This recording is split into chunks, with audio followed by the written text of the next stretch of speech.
Alright, party people. Are we on? Brother.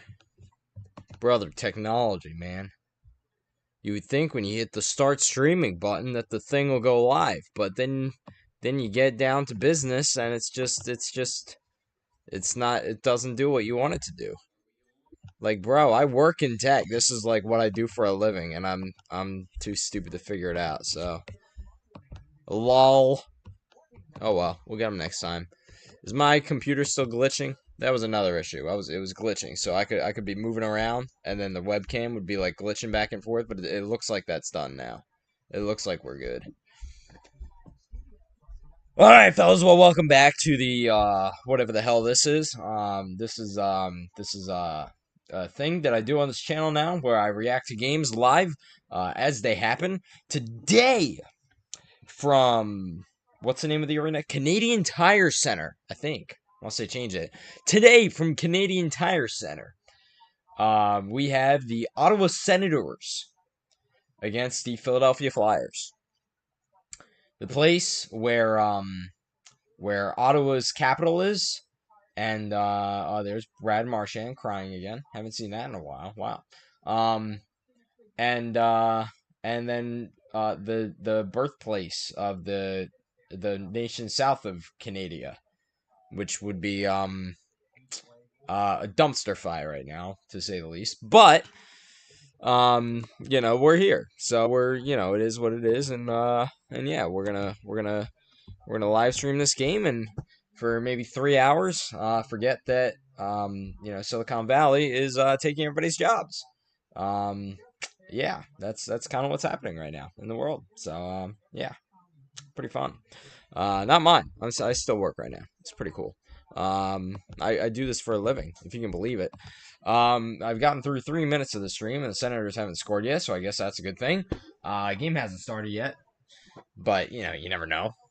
You really never know with this team sometimes. Prediction. What would I predict for this game? Let's see. Well, I seem to have a knack for predicting a loss, and then it winds up being a win.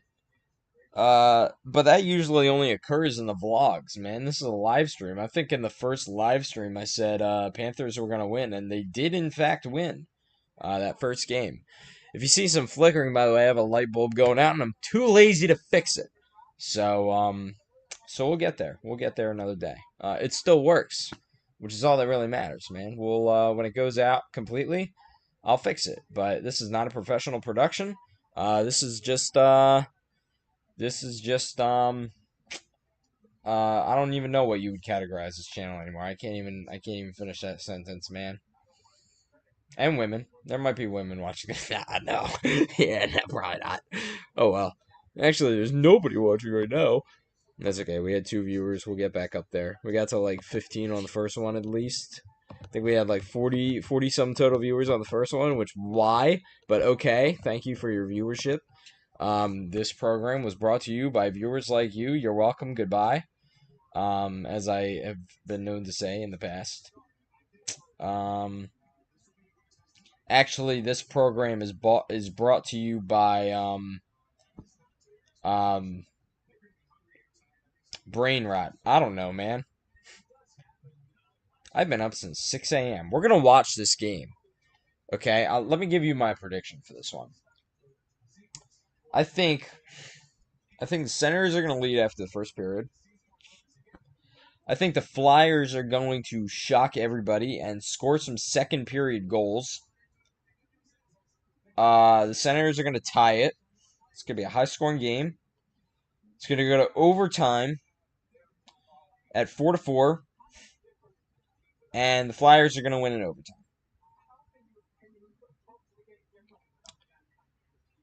Give me 1 second.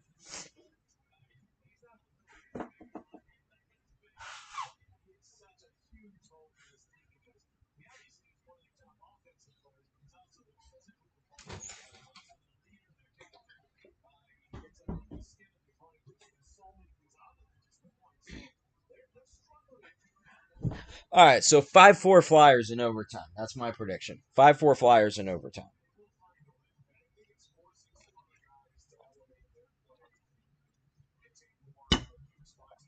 This game, this game is going to overtime. Um, Guaranteed going to overtime because, like I said, I've been up since 6 a.m. and I would prefer to go to bed at like 10, maybe like 10:30. And if it goes to overtime, that's just gonna bump that back.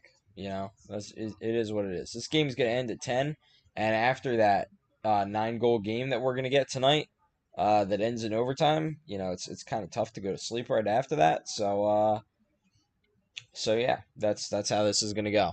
Book it. Mark my words. Let's go. Let's absolutely go. Flyers right now. I don't even know what the Flyers record is. I probably shouldn't even check. I mean, honestly, it's what is it? Game 5, game 6. Oh, this is game 7 of the season. Wow, we're getting there. We're getting there pretty quick. The Senators are 2-4-1. Okay, then. That's a little odd after last season. It's too early to look at like standings or anything though, but that's kind of a slow start for them. So the Flyers are 3-2-1. Who were the two? Florida was one of them. Who was the other regulation loss? I know they lost in overtime. Lost in overtime to Carolina. I still haven't watched the highlights from that. I just heard it was controversial. And I didn't feel like getting angry about something, so I was working that night, so I didn't watch that game. It was what, Thursday, October 16th, I want to say? Something like that. I don't even know. I don't know, man. I think that's right. I think it was October 16th. I can't even remember what I was filming that night. Maybe it was the 17th. Oh well. Well, it was some night last week. So yeah, I don't know who the other regulation loss was though. Oh, Winnipeg. Yeah, I remember that. I watched that. That was on the 16th. I did watch that one. The Carolina game, that was the 11th. Yeah, I had like 3 things going on that day. So yeah, that was where my head was at then. So yeah, I mean I mean they're on a 2-game win streak right now. They've won 3 out of the last 4. Good decent start to the season. See if it can last. I mean, you never know really. Teams go on runs, teams fall flat. It is what it is. But we'll see how they do in the next uh I can't do math. 75 games. 75. There's 75 games remaining. And like 6 months, pretty much. Minus that whole month of February because Olympics. So yeah, what time is it now? Are we can we start this game at like 7:10 or something? They've been starting some of these games at like 7:15, and first of all, 7:10 is ridiculous. Second of all, 7:15 is ridiculous, like even more so. If you say the game is going to start at 7, like English Premier League for example, like or any overseas soccer league. If they say a game is going to start at 6, it's going to start at 6. Like that's just the way it is. Not in this country. No. No, in this country if they say a game is going to start at 7, you'll be lucky if it starts at 7:15 and just wait for the postseason. Because when the postseason comes around, I'm a San Antonio Spurs fan, so last night I was also watching that game. That was awesome. Um, but I was up till midnight, a little after midnight, watching that game because it started at 9:47 p.m. Eastern time. The start time that was listed was 9:30. Hey, that's my university that is. That's my university. Every time I see a political ad for NJ governor, it's almost funny because it's like, hey, the thing that they're making fun of is that debate took place in my university. I was there. So here's what was funny about that, right? There was security was super tight for this thing. I mean, like really tight, which it had to be because that was like right after the Charlie Kirk stuff. Um, I think the funniest part of that debate was that my office was like 20 paces from where the two candidates were. So I went back and forth. I was hungry because I had gotten off of a shift and never had dinner from not Ryder. And so I got there and I'm just like going back and forth between my office and watching the debate, and I just thought that was so funny because like my office is right here, and I went back and I got some raisins, and I went back again and I got some like peanut butter crackers or something. I don't even remember. Yeah, it would have been like peanut butter crackers or something, and then just go out and watch the debate. Like that's kind of what happened, and that was a side quest. Um, Another side quest this year. Been on a lot of side quests this year, I'll tell you that. Last couple years, actually. I got another side quest next year. That's going to be pretty fun. Well, it's 7 o'clock, so now starts a timer for how long it takes till we actually get to the game, the thing that we are here to see.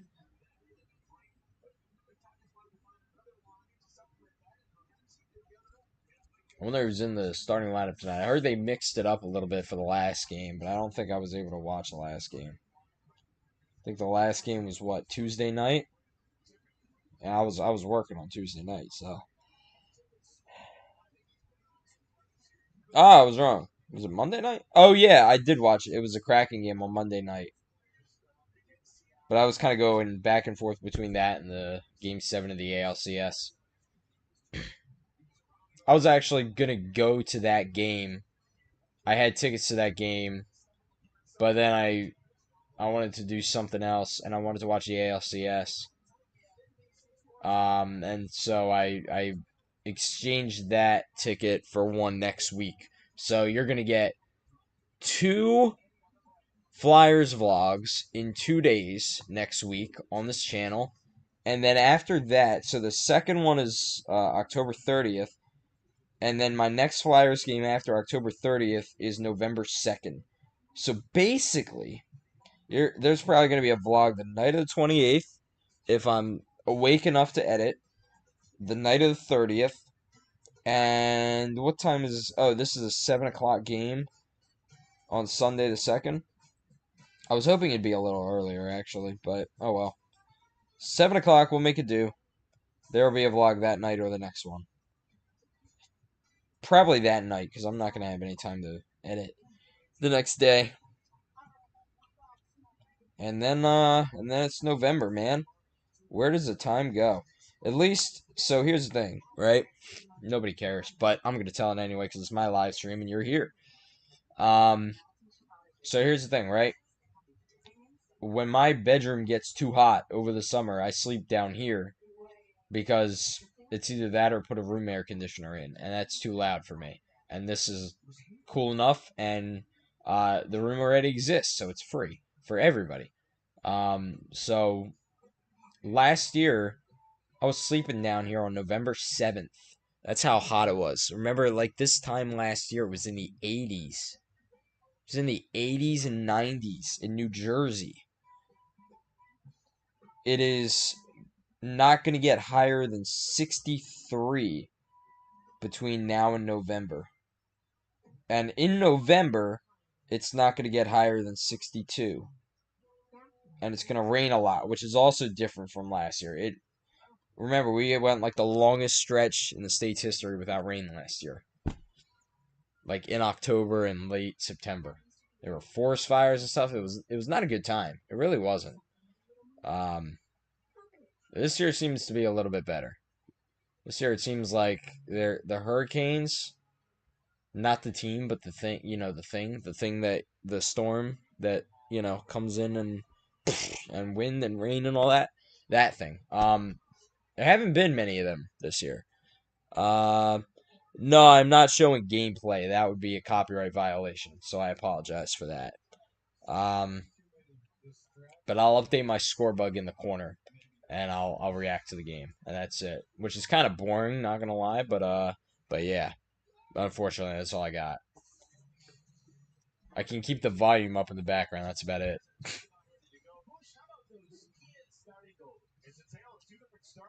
Well, oh, we got Dan Vladar tonight. Let's go. Wow, Linus Olmark's having a bad year. 380 goals against average, 854 save percentage.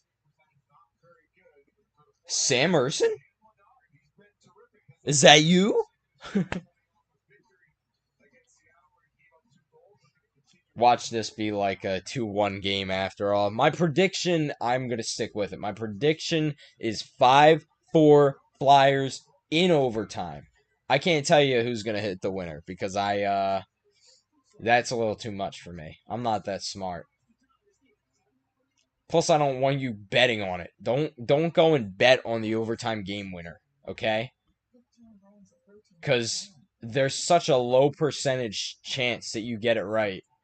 If you're gonna listen. I don't bet on sports, right? But if you're gonna bet on sports, then that's my university again. That's crazy. I love this, man. And there's the Rider University logo. That's awesome. It's the only thing I care about these political commercials for. After this year, I'm gonna be back to like, this sucks all the time. What was I saying? I gotta keep my train of thought, man. But when you're up since 6... Hey, I know that guy in the background. Wow. What a world. But yeah, 5-4 in overtime. That's my prediction. Calling it. Book it. Oh, I was talking about sports betting. If you're gonna bet on anything, make it a high percentage thing, right? Like the Dodgers winning the World Series, or like Victor Wembanyama winning the tip-off of an NBA game. Like, you could make so much money by sports betting if you were just smart about it. Now, me, I don't bet on sports. That's just not that. I have no interest in that. I watch sports because I like sports, not because I need the adrenaline rush of betting all the time. I mean, I do like these live streams, and that's enough adrenaline for me because it's me versus my inner demons, and that's, so I'm basically watching two matchups at once, really. Me versus my inner thoughts. What time is it now? 7:07, and the puck hasn't dropped yet. So they're even slower in Canada, man. Freaking Canada, bro. And yes, I know the name of the country is Canada, okay? I say Canada to be funny. I said in that Detroit vlog where I zoomed in on the bridge that leads to Canada and was like, Canada! But I said it so low because there were people walking. And I was in Detroit, and I didn't want to, look like an idiot. Which is kind of hard to do when you are one, not gonna lie. Me when I wake up in the morning. Alright, we're back. We got billboards, so we're getting close. Let's go. How are you able to be sponsored by two different car companies? That's my question. Like, wouldn't you have a problem with that? You got BMW, and then you got the RAV4 minutes to play. The Toyota RAV4. Aren't they on, like... They've got to be at a higher number now. They've got to be at, like, RAV5. I don't know. I've got a Honda Accord 2024 Timeless Classic Hybrid, though, this one. Shane Pinto, 7 goals in 7 games. That's pretty crazy. A goal a game player. Owen Tippett, 5 goals in 6 games. That's pretty good. Solid. Decent. So Shane Pinto is like the guy in Ottawa, I guess, these days? Even though they're 2-4-1. All right. Flyers win the opening faceoff. That's good. 7 seconds into the game, haven't given up a goal. Reason for celebration. I should have the horn up because this is a road game. So we're not going to hear the horn unless I play it. So I'm going to play it for any Flyers goals. I'm just going to have the app ready. And then once we... Oh, wait. I got to switch my score bug the first period. They scored! Oh, my God. I already had it up. Let's go.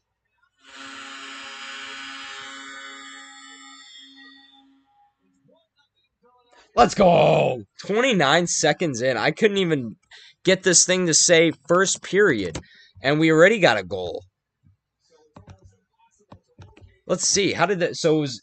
I think it was. I think it was Tippett. I don't know. I just saw Tippett at the front of the line. Oh no, it was Forster. Sorry, I only saw the 7. Tyson Forster. He's been good to start this year.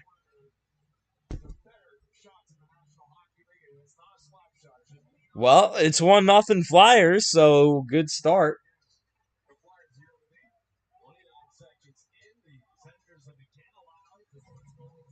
Oh man, it'd be so funny if this was like a blowout. I mean, I know we're early, but here they are again, 3-2. If they hurry, they cycle back. Okay, back to the point. Oh,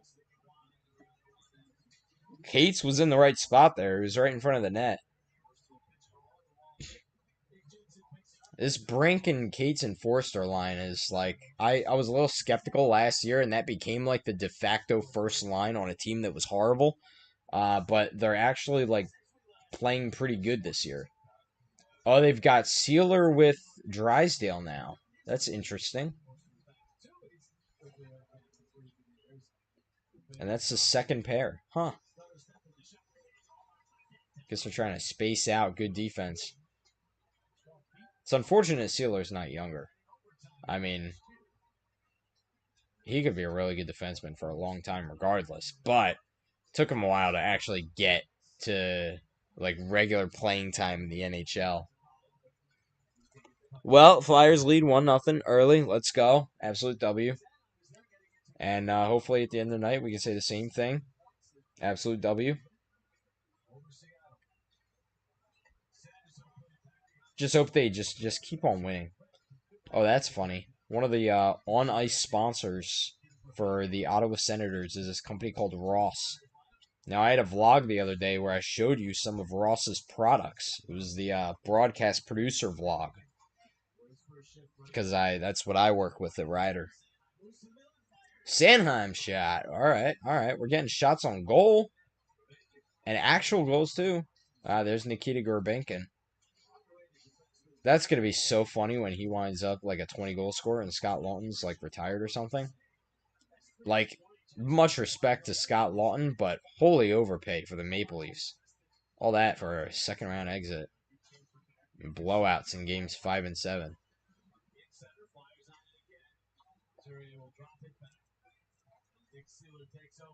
4-0 shots. All that matters is the one up top, though. It's still a 1-goal game.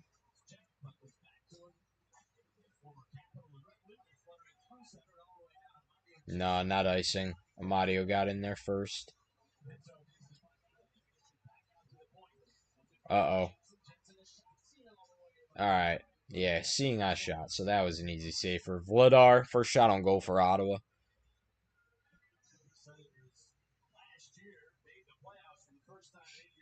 Flyers look good right now.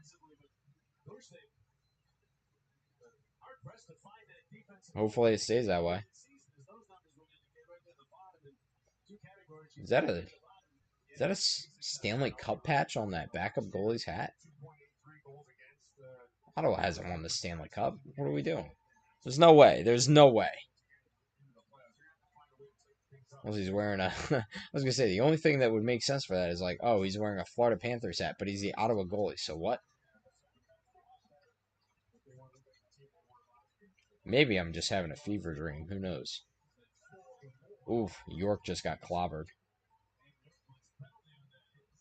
Nah, it wasn't a penalty. That was actually a clean hit. But if this turns into the Seattle game, then I'm gonna be pressed because like if we're gonna play hockey, then we should just keep playing hockey and stay out of the physical stuff. But it looks like the Senators have no intention of playing hockey today. So this is gonna be another one of those crappy games. It's just bash and bash and bash, and see who comes out of this game healthy.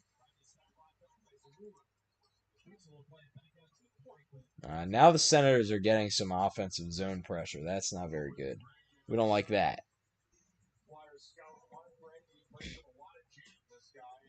Oh yeah, Riley Gregg is the goon on Ottawa, and yeah, that was a high hit.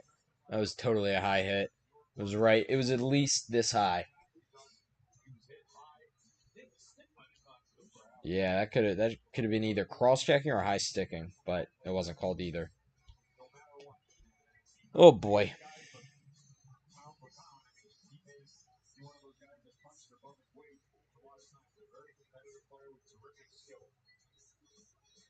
All right. 15:50 to go in the first period. Aw, come on, Owen. It's not the play. So one thing they're doing right now, the Ottawa forecheck is getting to them.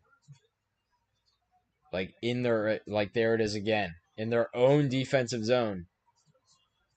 Luckily missed a shot, but one of those is gonna find the net if you're not careful. Had a great start and then it seems like Ottawa just settled in really quick.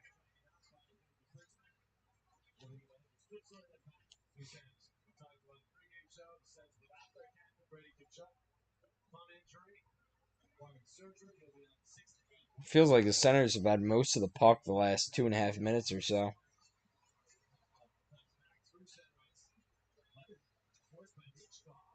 Clevin. Clevin. What a name. One of my favorites, maybe. Not better than Atu Ratu. That's my guy. I hope he becomes a Flyer. I want Ivan and Atu Ratu in Philadelphia as role pieces when we win the Stanley Cup. Fourth liners. Unless they just get crazy and one of them scores 40 goals, but I don't know. Probably not going to happen either way. Maybe Atu Ratu. Probably not Ivan. But I'm okay with one of them. I mean, it's not like we have a guy named Bonk and a guy named Bump.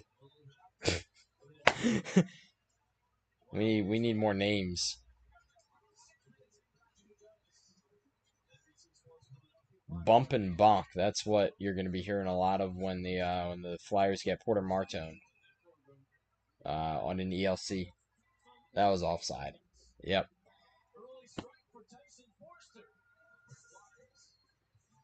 Let's go. 1-0. All right. All that matters is a score. So they just got to find it after this media timeout because they were lacking a little bit there. I mean, I guess you can't really play a. Well, you can play a full 60, but you're not gonna dictate everything. So they got what they needed to. There weren't any really dangerous shots on goal except maybe the one.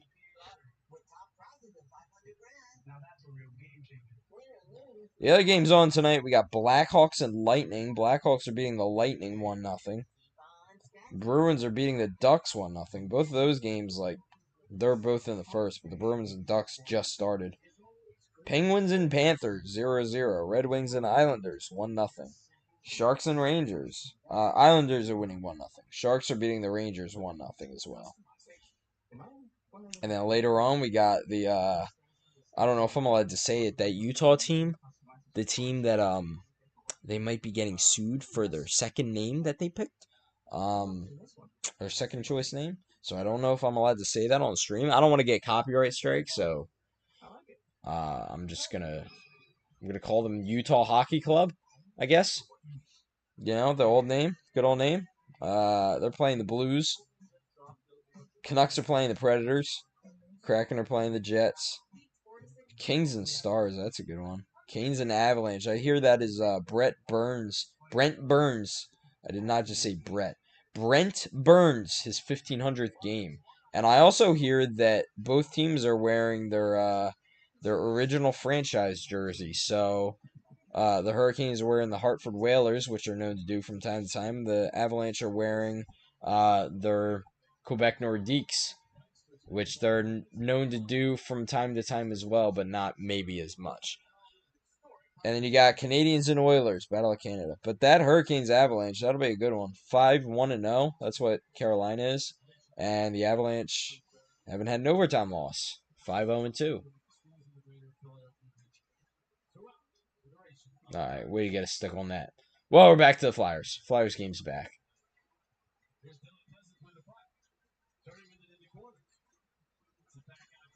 Back to the point. Shot. All right. That did deflect on net. I'm pretty sure that one deflected on. They gotta get possession here.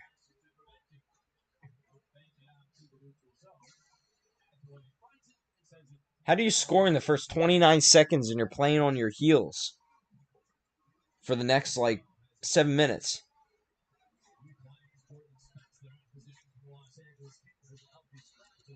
Jordan Spence plays for them now? Wow. Okay.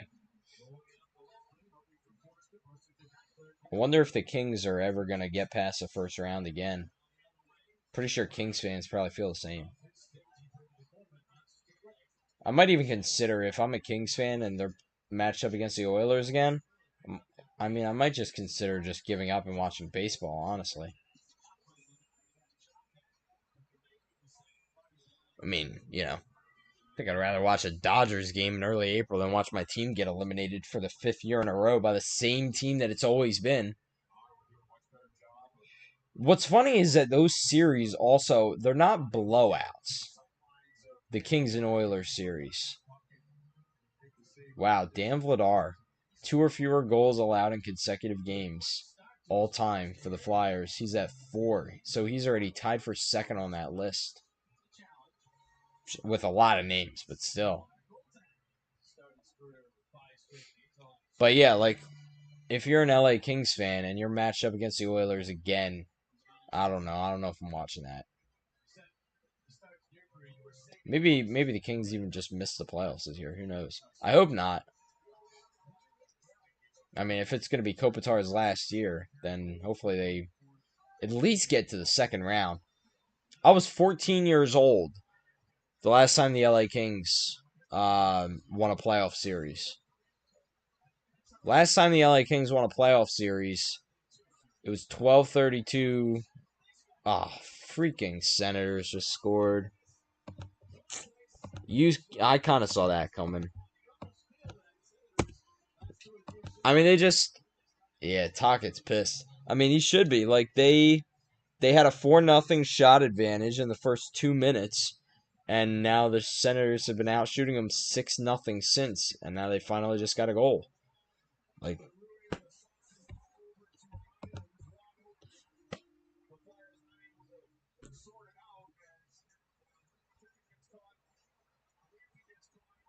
yeah. Yeah, both of the D-men got caught there.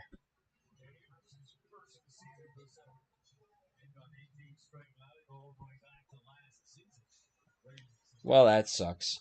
Oh, Kate's got it. Oh, he just drove to the net. Good move.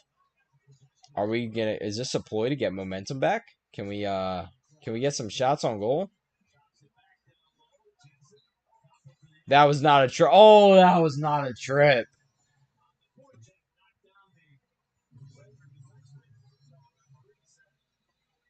That was not a trip. Show this replay.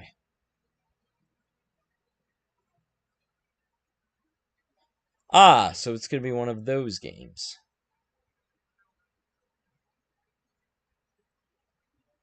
Oh, Mike's not working. Hooking.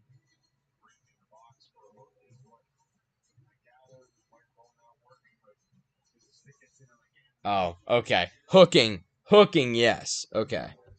Alright, understood. Copy that.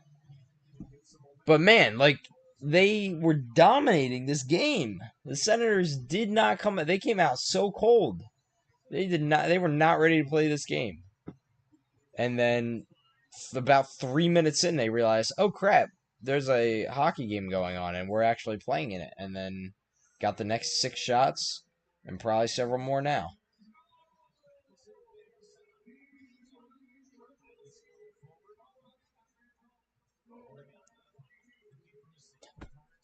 Ah.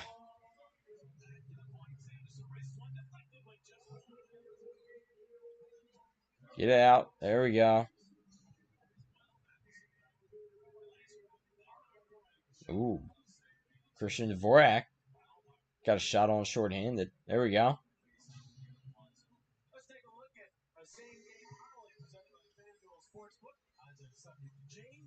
Yeah, and don't do parlays either. They're advertising one right now. Never do parlays if you're going to bet on sports.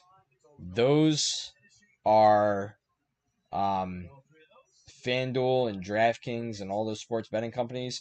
That is their greatest asset. People doing like 8-leg parlays because one of those legs is going to lose every time.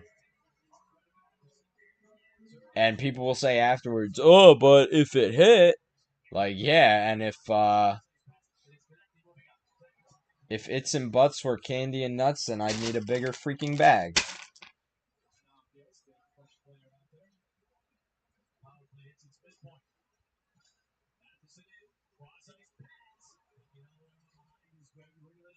Oh boy, they got possession in the offensive zone now.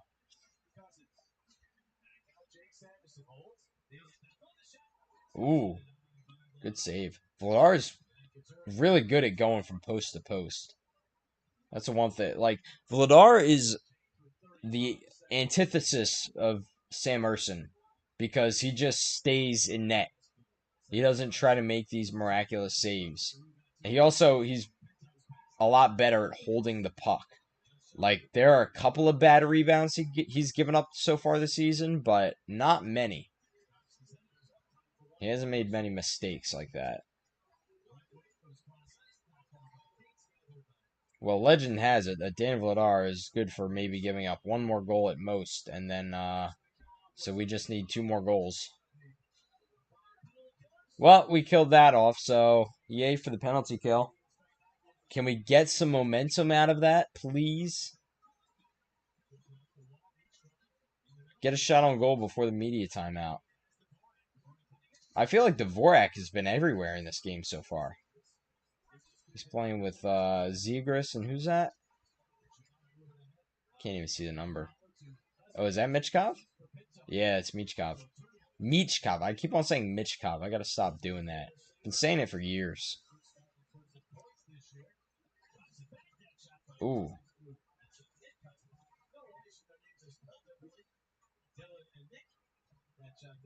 Alright, well. We finally got a shot on goal at some point. That was probably during that shorthanded chance from Dvorak.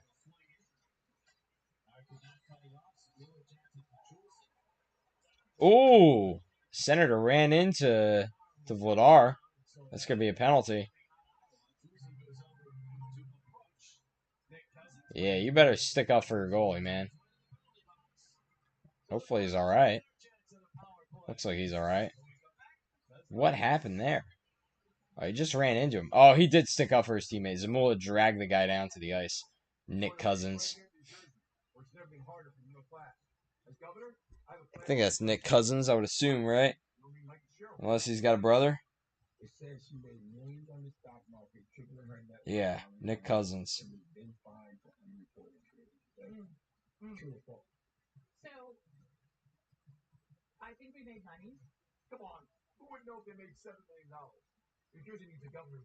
Good stuff. All right. Well, it's 1-1. So, what are you going to do? Still, we're just back at the start now. And I believe, I don't know why, but blind optimism, I guess.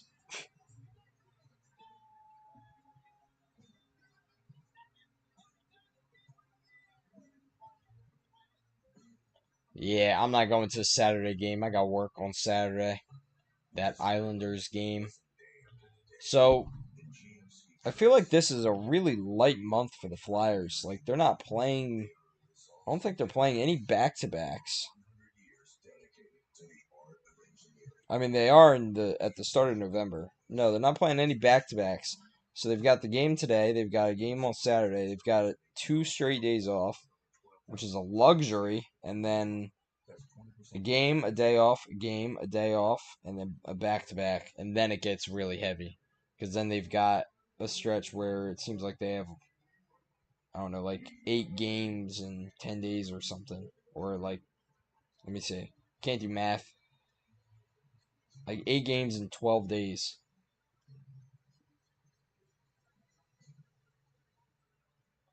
All right, we're done with media timeout, but not really.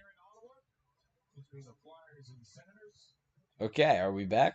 Are we gonna drop the puck? Oh no! Don't do a replay, dude. We're the game. The game. The game. They missed the game. They went to a replay in the middle of the game as they're dropping the puck. Alright.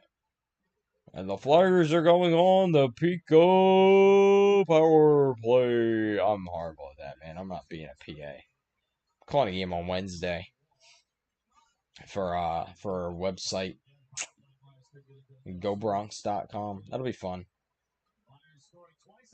I don't do announcing though.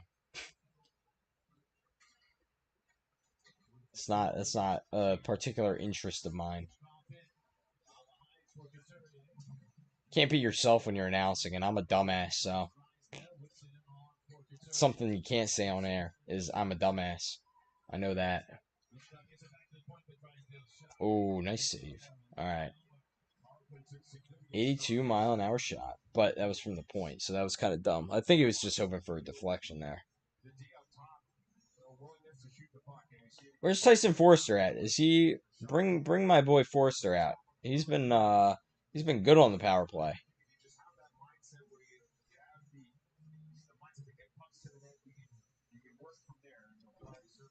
Zegras with Cates, and there he is, Forster. And Brink as well. And I think that's Cam York as a D-man. Oh my god, ref, drop the puck, please.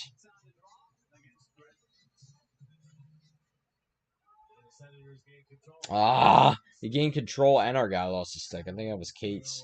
Lost his stick. Man, they've already killed a minute 10 of this power play. Wow, they have the last ranked penalty kill at 57%. Come on. Come on, bro. They're last. I mean, we're 25th on the power play, but we're not last anymore. You take the little wins.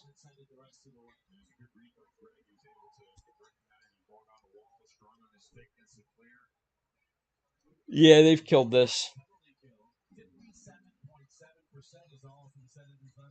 That might bump their penalty kill up to the low 70s.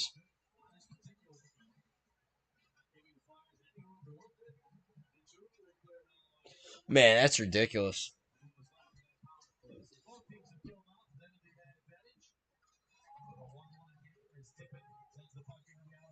Yeah, it feels pretty even now. It feels like the Flyers had the run at the beginning, short run. Senators controlled the next, 7-8 minutes. And now it just feels even.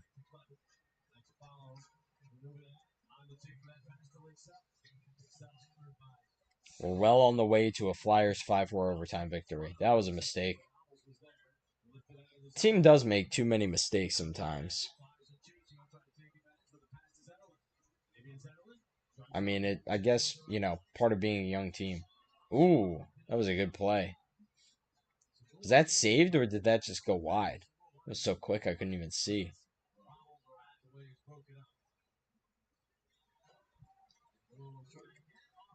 Sanheim up the ice, and they took it away. Oh, man, kill Nick Cousins. Please. Put him against the boards. Actually, Riley Gregg, that's your guy. Speaking of sports betting, if you're going to bet on anything, Travis Konechny getting into it with Riley Gregg. Ooh. Nice save. Can we get in lanes and block shots, though? Oh, deflect. Okay, there we go. Block the pass. That's good. Brought it the other way. But he's waiting for help, and there's none there. Okay, that's a little problematic.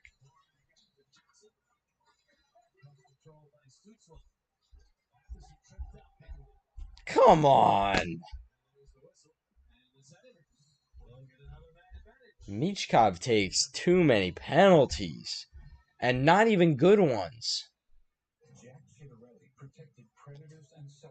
Alright, bro. Every ad break. It's October 20-something when all you see are political ads.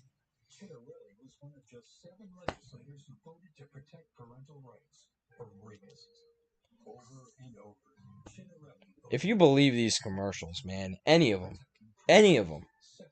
Whoever they're saying negative things about, doesn't matter which party, but it's always a stretch truth, and it's always a super PAC that's not affiliated with the campaign even, and they're just making stuff up, and they're protected because political speech is protected speech, so you can say just about anything you want about your opponent, and if they can't disprove it, then it's legal, and it's annoying. It's heavily annoying just to hear.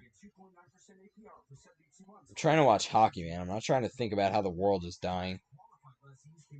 And none of these commercials are swaying my opinion on who I won't be voting for this November.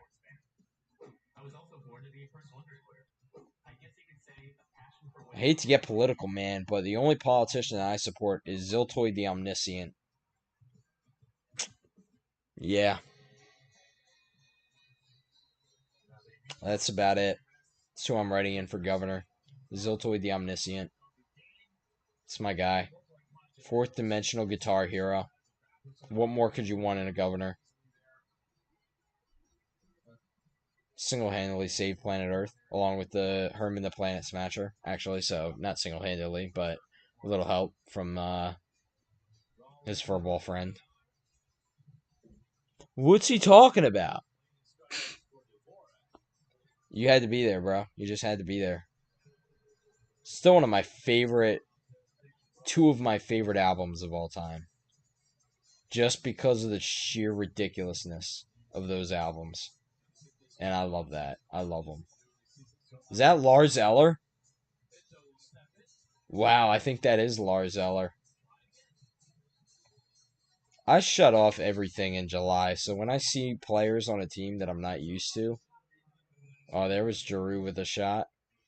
But when I see players I'm not used to on team, on different teams, then I'm often surprised because I'm not tracking every single trade and free agent signing.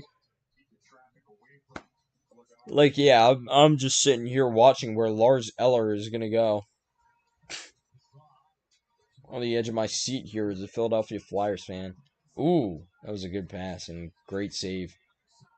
Man, they're getting outshot.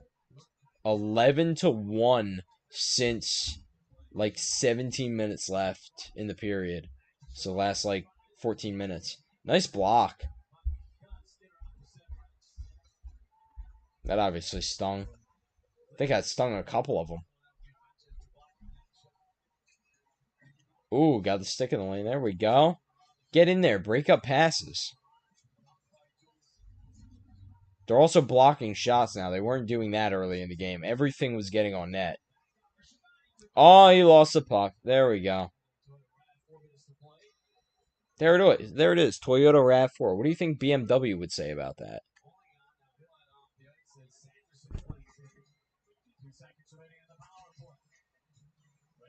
Can we kill off another power play, please? Nice save. 12-1 shots on goal since 17 minutes left. Because remember, they got the first 4 shots on goal. They've had one since. It was all Flyers for 3 minutes, and that was it.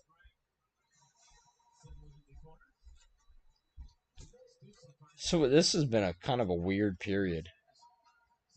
Where it was all Flyers, and then it was all Senators, and it was neutral, and now the Senators have the power play, and they're buzzing.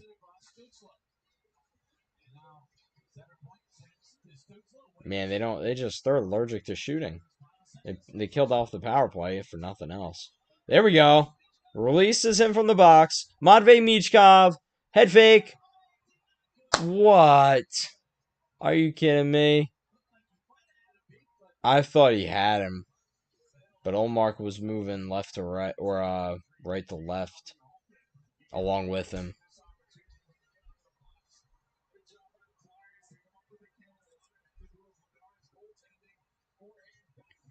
It was a good move. It was just Olmark Just got there. I think he got in too tight as well. He couldn't elevate. Otherwise, he had a wide open net.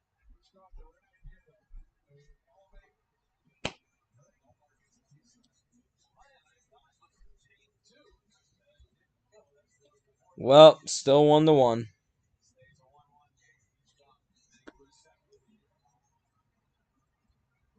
We'll get him next time. Hopefully here. Oh, we've got another one of those refs that won't just drop the puck, bro. We're gonna be here forever.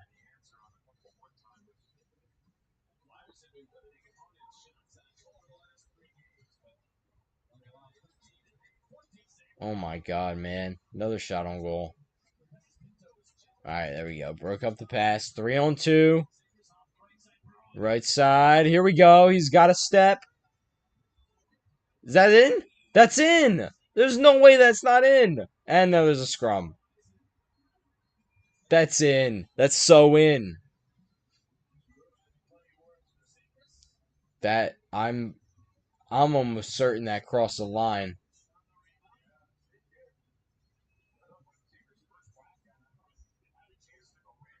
And I don't think there was goalie interference on that either. Alright, so bad pass. Here it comes the other way. Zegras. Tip it. Tip it shot. Doesn't get through. Zegras. Uh,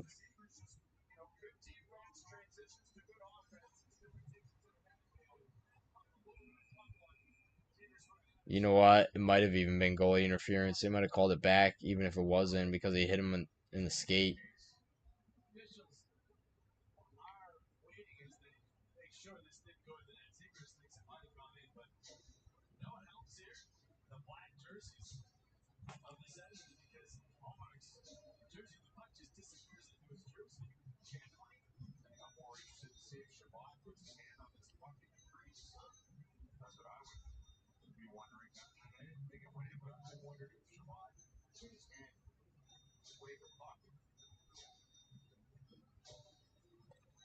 Huh. They think Shabbat might have played the puck with his hand.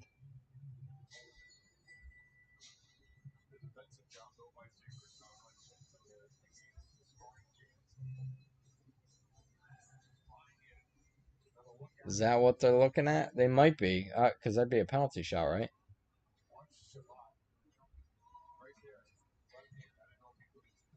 Nah, he didn't. I don't think he did. Well, they're playing anyway. Oh boy, by the second period, this is just going to be a dumpster fire, this game.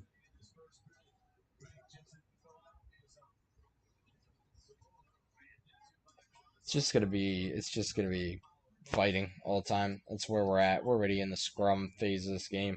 It's not even the end of the first period.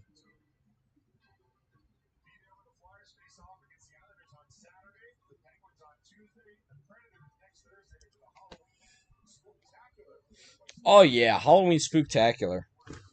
I know what I'm going as.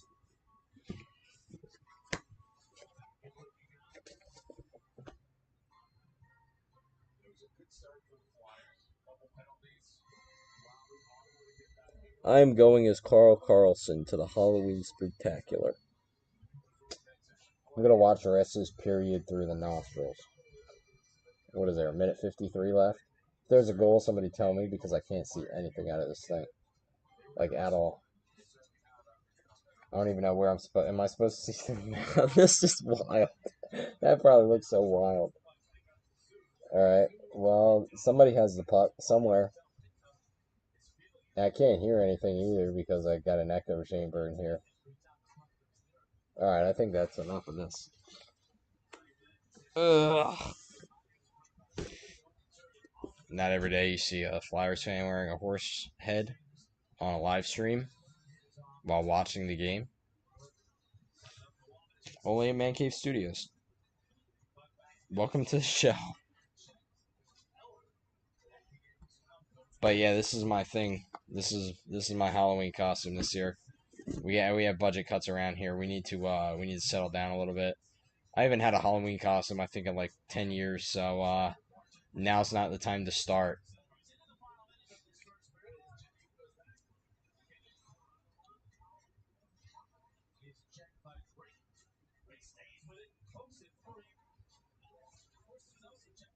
Oh boy. Dang it. Well, they've pulled a little bit closer in the last 2 minutes in terms of shots and even just opportunities, like chances.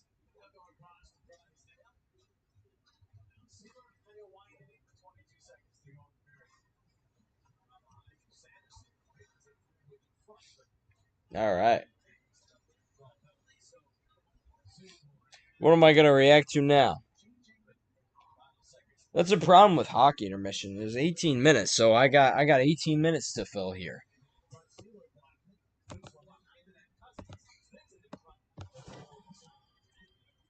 End first. All right. Well, it's 1-1. At the end of the day, when this period began, the Flyers were tied with the Senators, and at the end of the period, they're still tied with the Senators, and that's the only thing that matters. And now they'll be in the locker room. Oh, the Thunder and Pacers is on. Is that actually like happening now, or is that? Oh, it just started. Let's go. All right, I have something to kill time. Cool. So yeah, I'm gonna watch basketball for the next 18 minutes, if that's okay. It's my stream, so just gotta make sure I pop NBC Sports Philly on by 8 o'clock again. We got an NBA Finals rematch. Good stuff.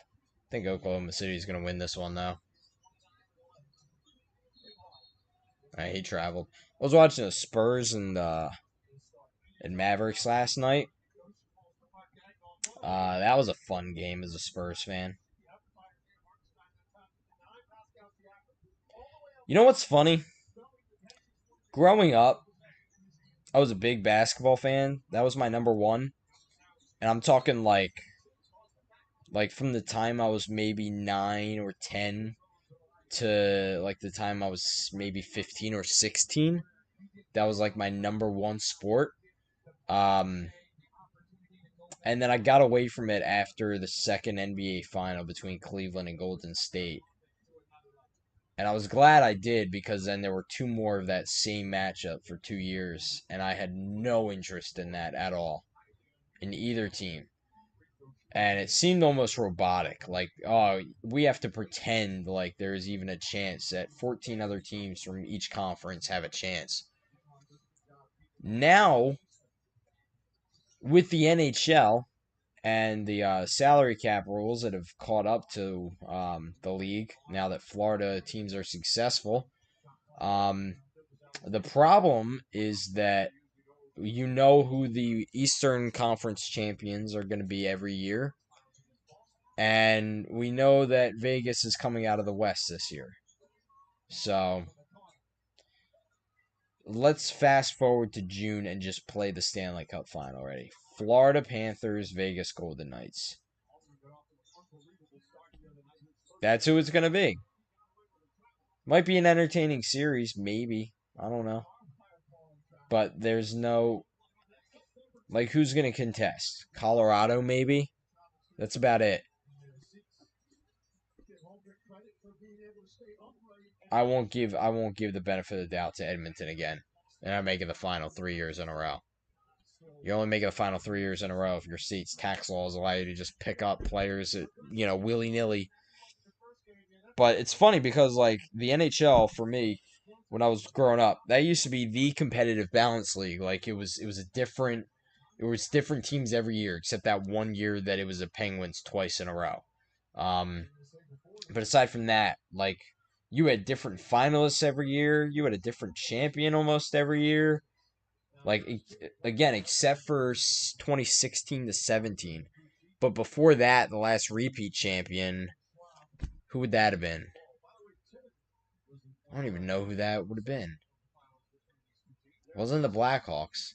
I mean, you did have that little stretch where Blackhawks and Kings went back to back for 4 straight years, but you never knew who was going to come out of the West because the Ducks were also really good. Um, and between the two of the Blackhawks and Kings, that was a great series every year. It wasn't the same team, and then they were playing different teams every year.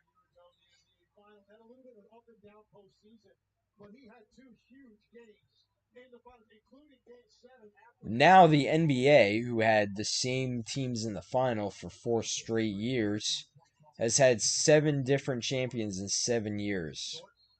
In that same time span, the NHL has had, what, 4 different champions? If we're going back to 2019, right? 2019 would have been St. Louis Blues and then the Lightning back to back, so that's 2. Avalanche, Vegas, Florida, so 5 teams in 7 years. And it's out of the East. It's been teams from the same state every single year for 6 years now, going on 7. And you're a fool if you think that it's not going to be a 7th year of Florida Panthers in a Stanley Cup final. And a Florida team in the Stanley Cup final, I mean. But it's not going to be the Lightning. The Lightning aren't good. And now, like with the NBA, I can't tell you who's going to be in the final this year. There's so many good teams, especially in the West. And you don't know who's coming out of the East because the stars are injured right now.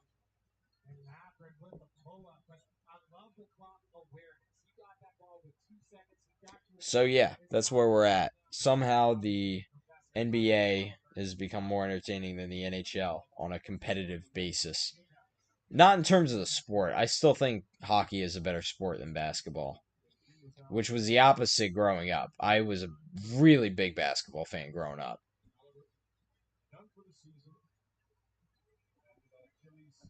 Football was never my number one. It was always my friend's number one, but it was never my number one sport.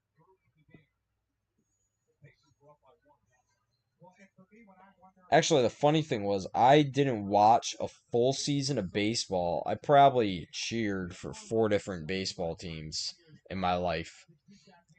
And I didn't watch like really more than one game of baseball in a season. Like a full game of baseball that I'm not attending until 2018, which was the first season I was a Tampa Bay Rays fan. And then since then, I mean, I watched most of 2019.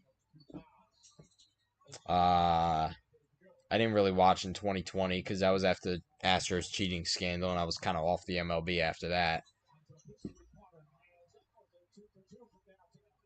But yeah, and then I watched several seasons after that. Not important. Baseball's a fun sport. I mean, I already miss baseball. I was thinking about that earlier. I mean, it's a little slower, sure, but it's still a fun sport. There's a lot more thinking, I guess, that goes into it. And I like that type of sport, right? Well, Indianapolis is leading. Indiana Pacers. Come on, Tony, get there. 11-7.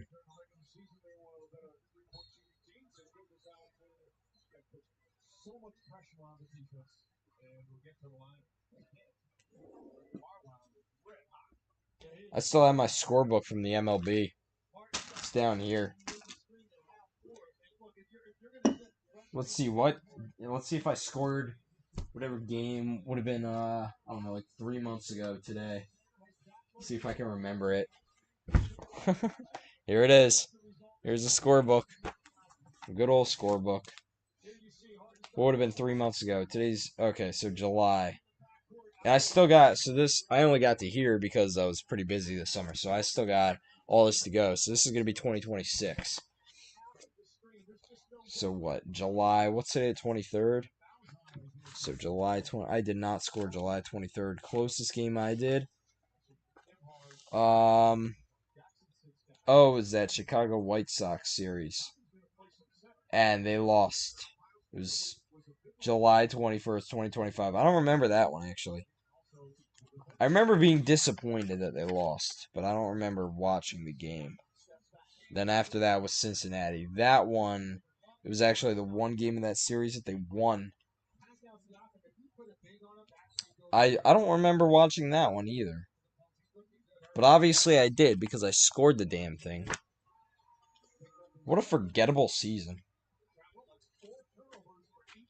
I mean, like, in a few years, I'm just gonna look back on it like, remember that season where we played in a minor league stadium and we're in a wild card spot and then very much weren't and then missed the playoffs and then the new ownership took over at the end?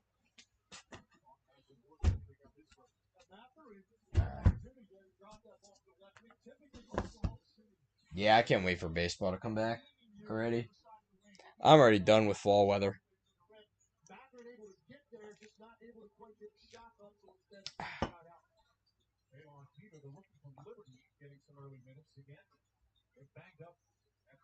I think baseball is almost becoming one of my favorite sports. I don't know, maybe.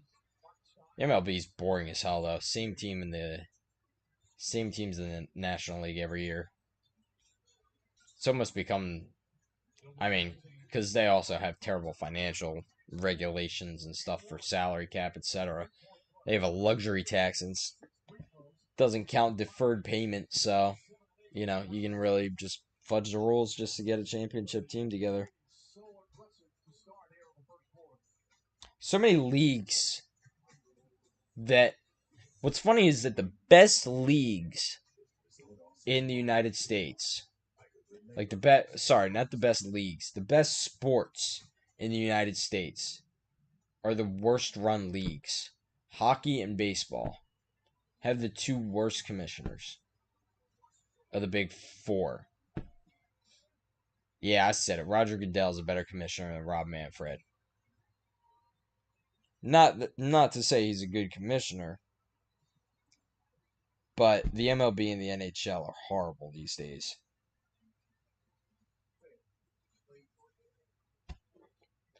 Competitive balance, baby. All right, let's go back to Flyers and Senators. Oh, my TV's glitching. Damn, we're so down bad.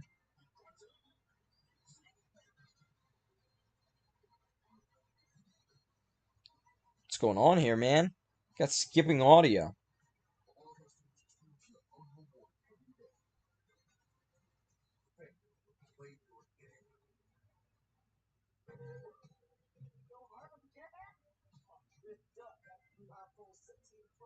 Alright, I got the hockey horn back up. So when we score 4 goals in this period, well, I can even select a team for live scoreboard and just leave it on. Then my battery's gonna die. What is going on here?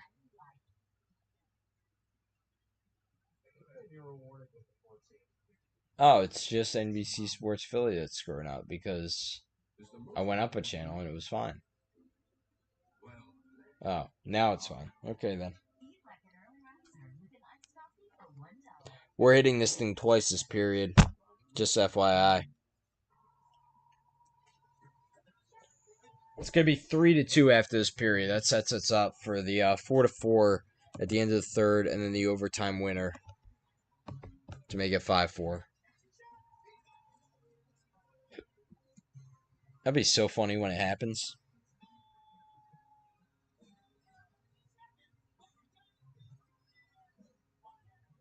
Don't bet on it, though, dummies. Don't bet on that. Because that's too specific, betting on the score.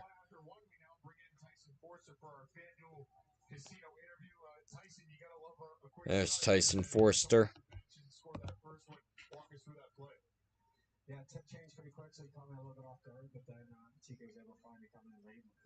How many goals is he at this season, Tyson Forster? I mean, Owen Tippett's at 5, that said before, which is crazy. I think Owen Tippett leads the Flyers in goals, I would assume. Yeah, Tyson Forster's at 3 as well. It's pretty crazy.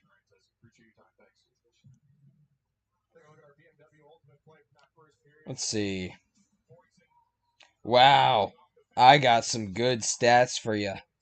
Guess who is 4th in the NHL in goals against average? Dan freaking Vladar. That is some crazy stuff right there. All right, skaters. All right, Owen Tippett is tied for 8th in goals. All right, that's pretty good. That's solid. Yeah, you got like 5 Vegas Golden Knights that are at the very top of everything. 1st and 4th in goals. You got 2 of them. 1st and 2nd in points because Mark Stone leads the league in assists. Travis Sanheim's leading the NHL in time on ice. That's something. I didn't realize Tim Stützle is leading the NHL in face-off win percentage. So if we're losing face-offs in this game, I haven't really noticed it, but that would be kind of the reason.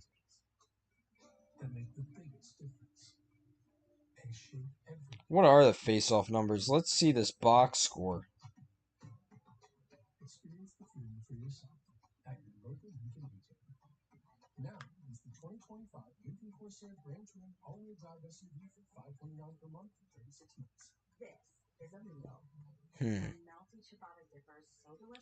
Yeah, Senators. They've only won well, 2 more than the Flyers on face-offs, so it's not that bad.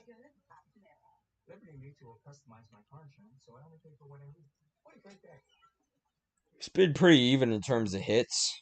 Flyers have blocked more shots. They've given the puck away a couple more times than the Senators have. Neither have scored on the power play.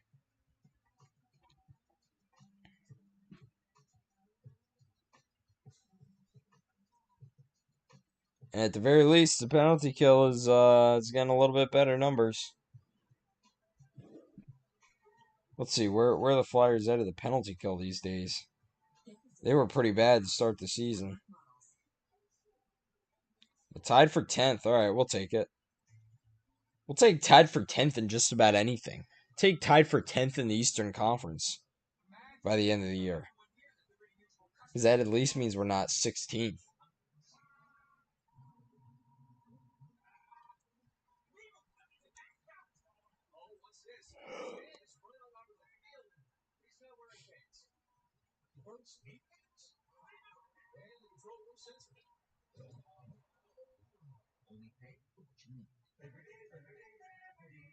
Overtime losses. That's a stat we're keeping track of now. Oh boy. Can't wait to see what that looks like at the end of the year.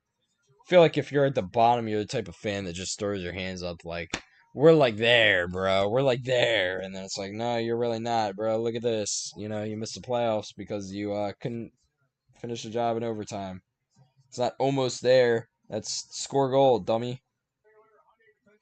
All right, we're back. We're so back.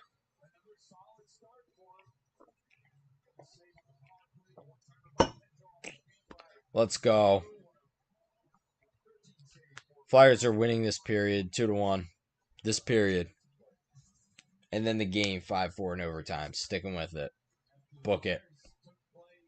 Oh yeah, bud. We got Timmy Hortons as a sponsor in the backstop. You'll love to see it, eh? I got away from the accident. You'll love to see it, eh?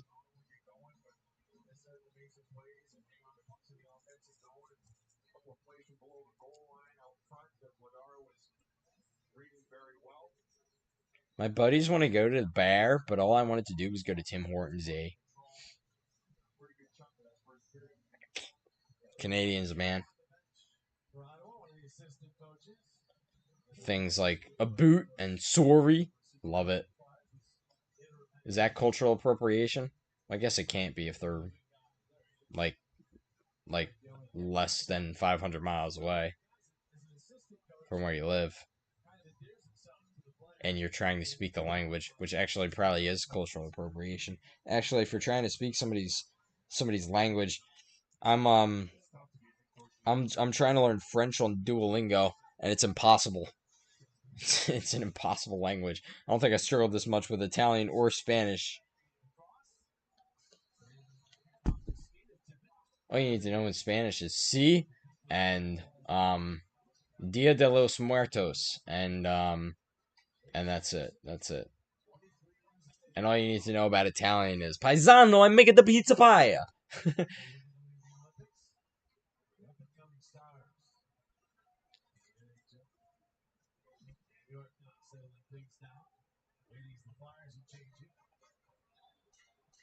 All right, let's go.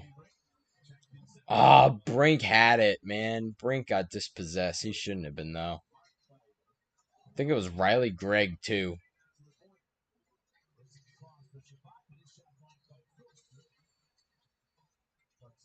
I was about to say, why are we struggling against these guys? Because they're playing without their captain, and then I remembered who we are. 7 block shots now for the Flyers.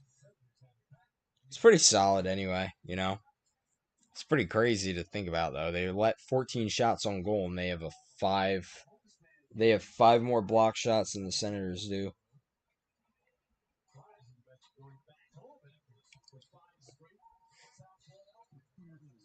5 straight in Philadelphia. I'm going to 3 of them anyway. That's pretty crazy. That means they're going to be away for like forever. I'm pretty sure, actually, you know what? A lot of their road games are actually pretty spaced out this year, I think.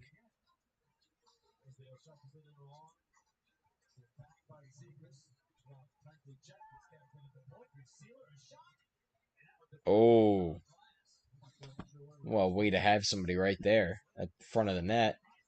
There we go. Turnover. Shot. And he missed. Rebound. Off the boards. Didn't go.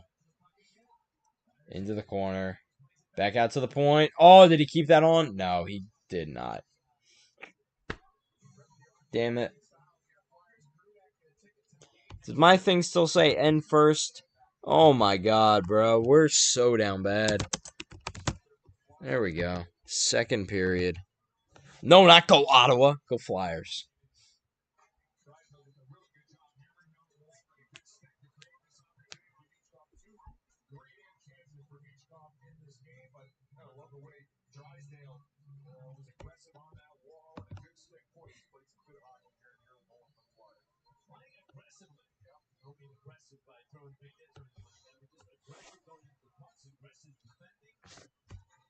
Alright, don't spam my chat, though.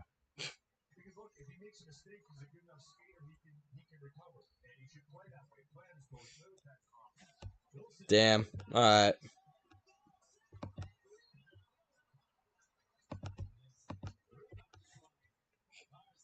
Well, you did it to yourself, bud. Remember, I have ultimate power. I'll be doing a broadcast at Ryder, and I'll just say, "Chat, should we do it?" Like asking a question about something. Now I'm really mad. Not really. Ollie Lixell. Wow, bro. Wow.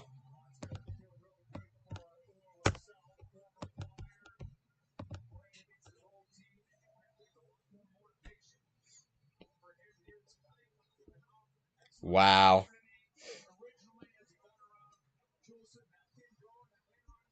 Wait, did I put that for the wrong team? Yeah, I did. I did.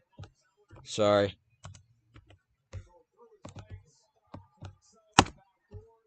Blame it on the fatigue, man.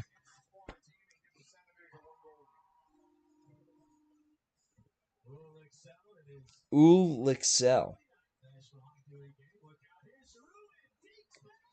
Oh, don't. I was gonna say, don't let it be Giroux right after that. That would be like, that would just be turning the knife, man. Oh, ah, oh, damn. Connecting had an open net, and he just couldn't get it on. It was deflected in front.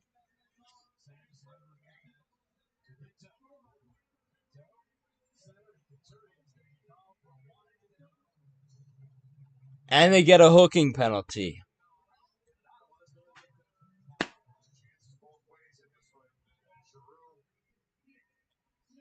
Was that about brick by brick?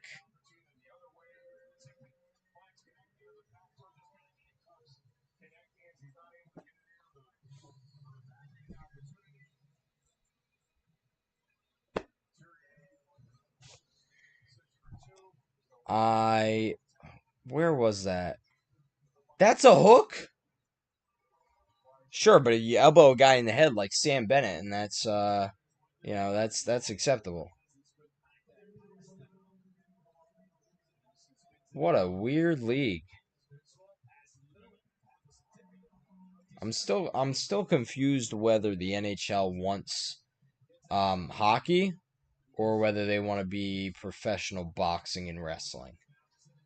Because it's on the one hand they're like, oh, you can't put your stick anywhere near a guy's hands because that detracts from the hockey. And then on the other, they'll be like, oh, yeah, elbow this guy in the head and knock him out of a series because that makes the league better somehow. That the best players in the league aren't playing in critical moments of critical games. At least the penalty kill is hanging on. Did they blow the whistle? Oh, no, I'm just hearing things. Thought I heard the whistle. I was going to say penalty on Ottawa? Let's go. No.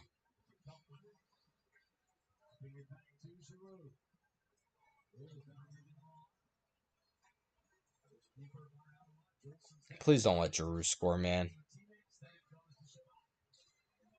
Just not Giroux. That's just cruel. Somebody's playing jokes on us. Ooh. Perron plays for Ottawa too. Is that new? I don't watch Ottawa. I really don't. I don't watch Ottawa Senators hockey. All right, good save. Deflected into the corner.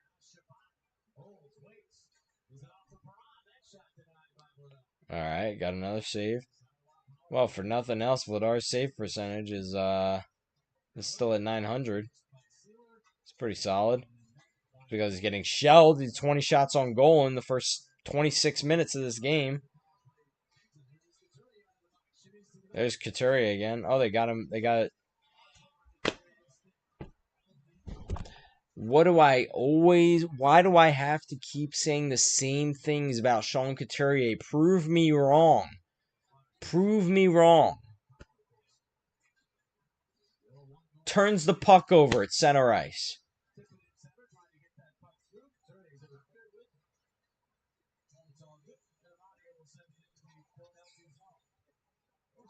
I have been saying for so long, Sean Couturier is the common denominator between the 5 or 6 teams, whatever it's been, probably 5, right? 21, and then every year since. So, yeah, 5 teams that haven't made the playoffs in a row. Who's the common denominator? Not head coach, that's changed. Not GM, that's changed. Team leader, that's pretty much been the only constant. Not even captain.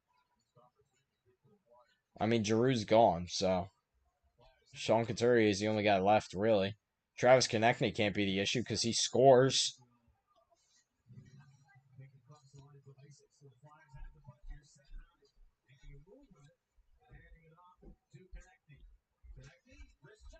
There we go. Konechny got a shot on goal. It's a decent look, too.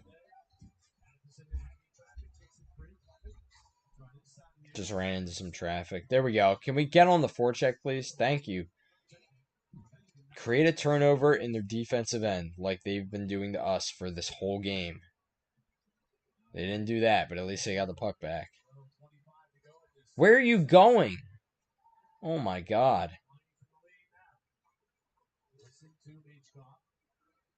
All right, Michkov. And it just passes it up. I thought he was going to do something cool there. Ooh. That was Obels with the shot? Nice.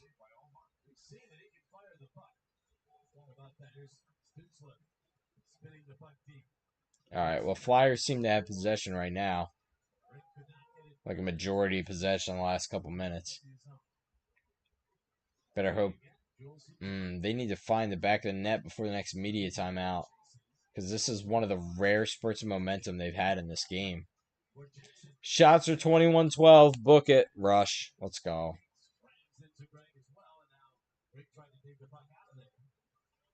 Yeah, they're not blowing the whistle, dude, because, yeah. Media timeout. They won't do that. They won't blow a play dead when it's stuck on the wall. Wow, what is going on? Refs got money on this game? It's ridiculous, man.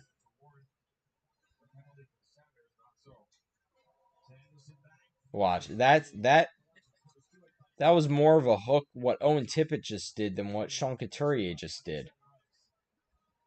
What is hooking? What is hooking in the NHL? What honestly is hooking? Why are the rules in this league so stupid? Come on, Konechny. Yeah, why wouldn't you just get it to Tippett? At least Tippett knows how to put the puck in the net. And there's immediate timeout. Yeah, you should be shaking your head, Couturier. You've done nothing in this game. You've just turned the puck over, which is not just a this game type thing. That's like a whole last 5 years type thing, maybe.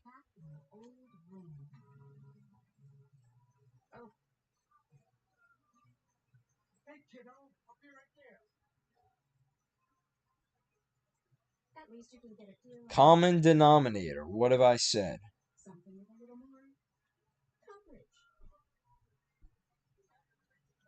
I mean, also, if you're building a team from the ground up, you got to get rid of some of these guys at some point. The Chuck Fletcher contracts were horrible.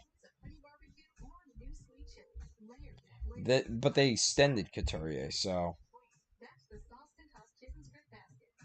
what next? You know,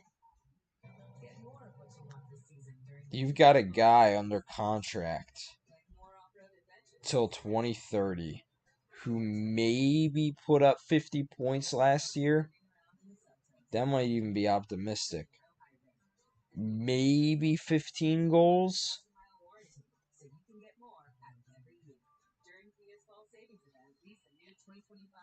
15 goals, 45 points last year. The guy is making $7 million a year.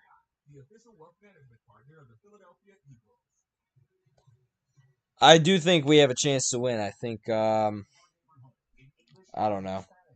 Now that they're losing, it's a little tougher, but they got to figure out. They got to put more shots on. First of all, I feel like they give up the puck too easily. They're not forechecking. They're getting forechecked and they're giving up the puck too easily in their own defensive end. They came out firing, and it seems like they stopped playing after the first 3 minutes of this one. They had little spurts where they would have possession. Oh, good for him. 343rd assist for Couturier. Passes Markow. Great. And he had the puck on his stick twice and gave it to Ottawa for free. This ref is so bad. Dvorak's even pissed at him. Dude, drop the puck. These refs, I swear to God, man. And it's not even it's an NHL thing now. The face-offs are ridiculous. I feel like these refs just make it about them, to be honest with you. I'm gonna wave this guy at a face-off circle because I can, because I gotta have the attention. Which, considering what some ex-referees have said, that wouldn't be too far-fetched to think.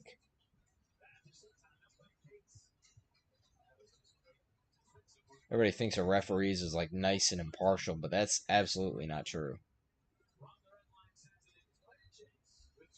Especially in this one. Ottawa's getting the benefit of most of the calls, and they're not even good calls. Hooking when the stick touches a guy's hands. But not against Philadelphia or not against Ottawa when there's an actual hook.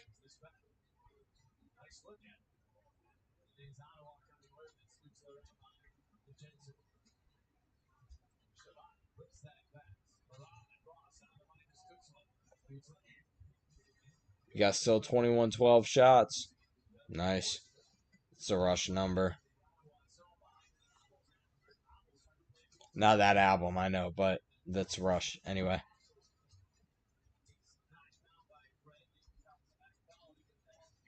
There we go. Pinch it in. Come on.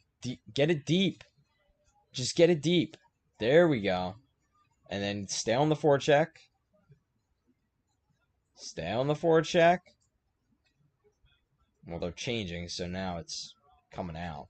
That was icing. How? Who did that hit off of?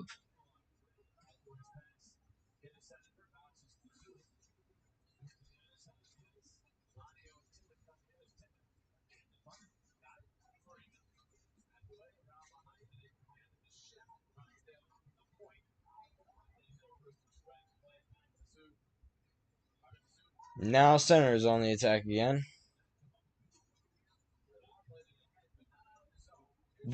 See, the Senators are sending at least two guys in every time. Every time. On the forecheck. Flyers are sending maybe one guy in occasionally. But they're not getting there quick enough. They're just not quick enough. I know it was a long flight from freaking Philadelphia to Ottawa, guys, but can we wake up a little bit here?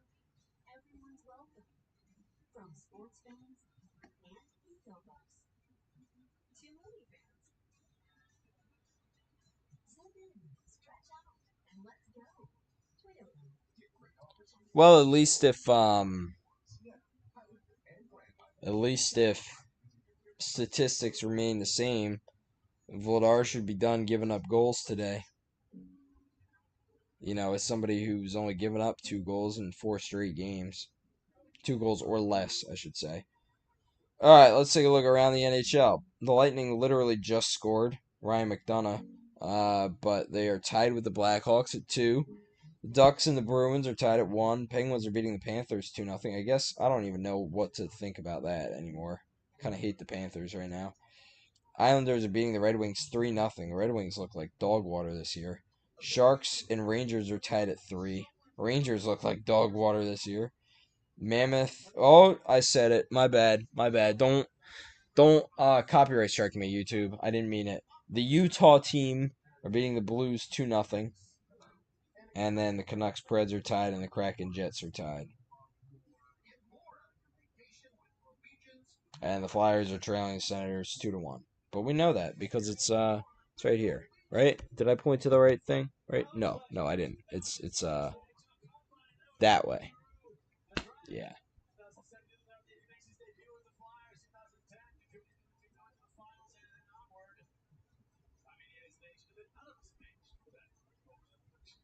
He stopped smiling at some point.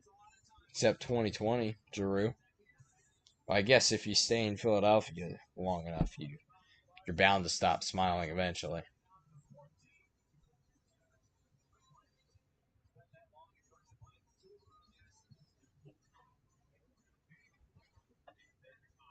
Difference is that Giroux was like a good player the entire time he was a Flyer.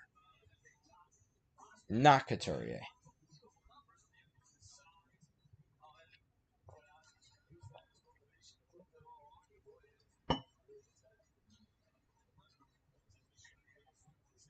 Still think the Flyers won that trade. That might have been one of the few Chuck Fletcher masterclass trades because they got Owen Tippett in return, and that move looks like genius. I know the Panthers won the cup, but not with that move because they lost the cup or they didn't even get to the final that year.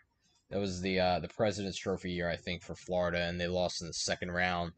They got swept by the Lightning, and then Giroux went to Ottawa shortly thereafter. So Florida got Giroux on a lease, and the Flyers got Owen Tippett, and he's now here long term, and he's one of the better players on the team, maybe one of the best players on the team. We'll see how that's looking by game 20, but he looks like the best player right now.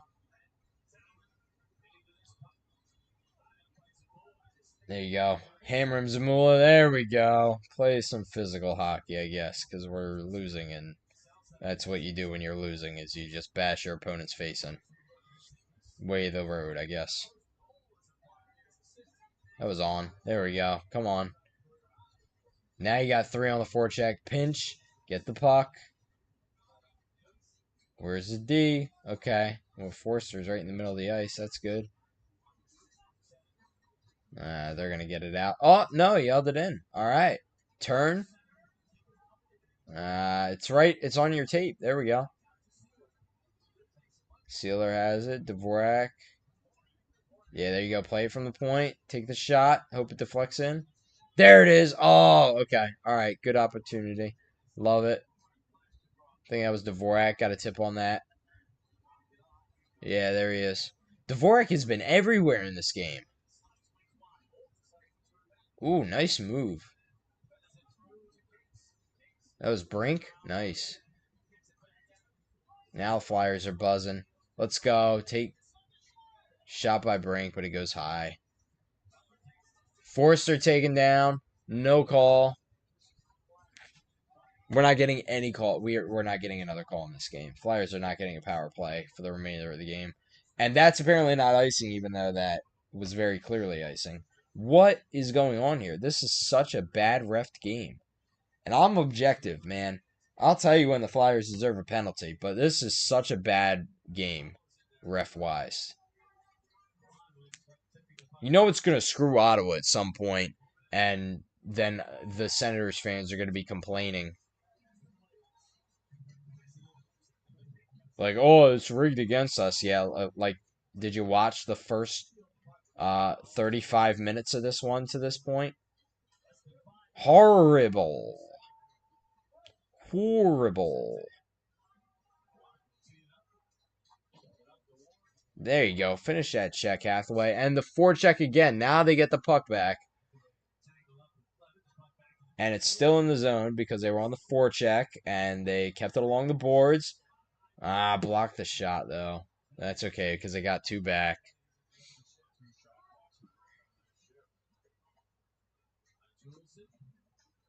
Juleson up the ice. Back in. Couturier had to touch. That is finally icing. Finally, we got a benefit of an icing call. Unbelievable. Never thought I'd see it in my life that an icing call would be called against the Ottawa Senators in this game against the Philadelphia Flyers. Penalty is still far-fetched, but we're not getting greedy. Let's hope we can go 2 minutes without a Flyers player accidentally touching a Senators player. Lightly patting him on the head that gets called for roughing or something.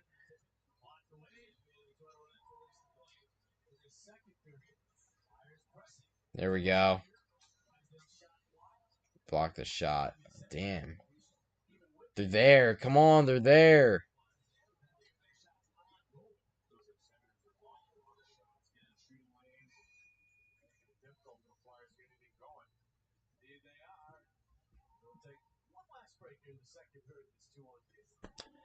Welp, media timeout.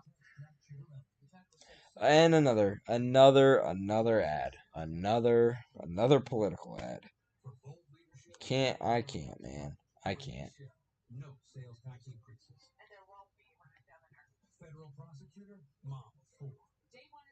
Wow, Rangers are up 4-3 on the Sharks now. Imagine being a fan of either of those teams.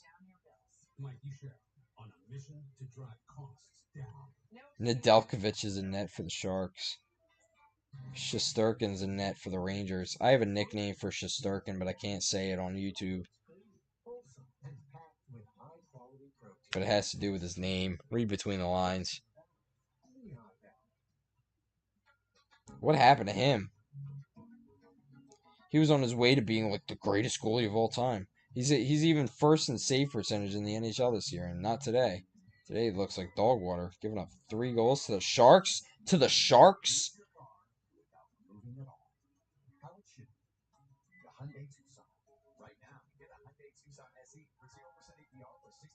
Not going to be first in the league in goals against average and save percentage anymore. Jacob Dobish. How about that? Spencer Knight.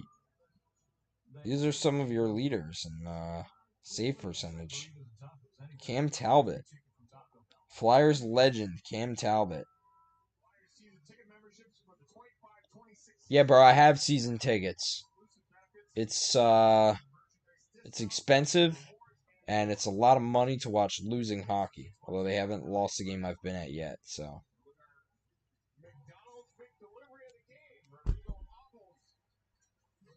Might go a little lighter on the footage that I film at these games, for the vlogs and stuff. Because I film like every goal celebration at the very least. I don't know. We'll see. Oh, Sean Couturier won a faceoff. There we go. He's actually won a fair amount in this game. If for nothing else, he's won faceoffs.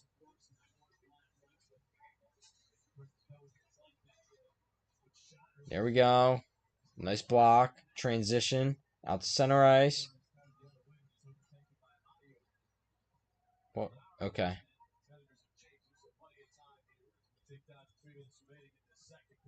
Sanheim up the ice, right back in, and out of play. That's a Jason Spezza shirt down there. Nice. Way to age yourself.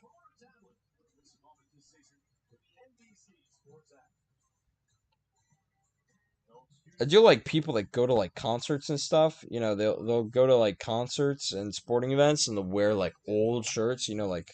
Like an old album or an old jersey of a player that used to be on a team, like a long time ago, and like almost gatekeep, right? Like, oh, you're wearing whatever. You're wearing a Sean Couturier jersey? Well, look at me. I'm wearing a Bobby Clark jersey, man, or Bill Barber. Like, oh, good for you, buddy. We get it. You're like 100 years old.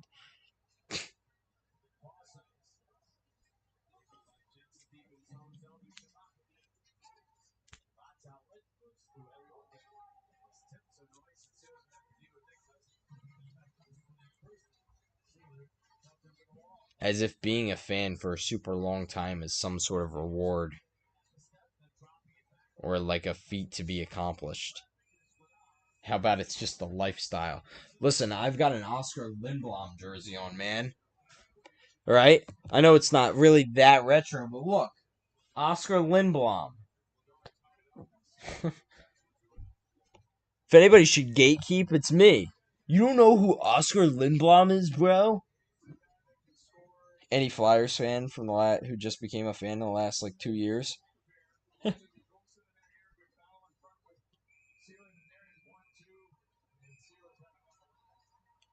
Did they get him for a minor? Oh, I just saw on the ESPN app that they got Sealer. Okay. I thought they were just gonna call Sealer for that. I was gonna be I was gonna just be furious about that, man.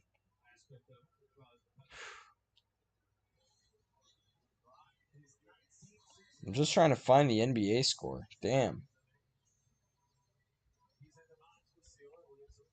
39-39. Nice. Good stuff. I gotta get the NBA app again because I keep on going to ESPN for this. Oh wait, I have the NBA app. Oopsie daisy.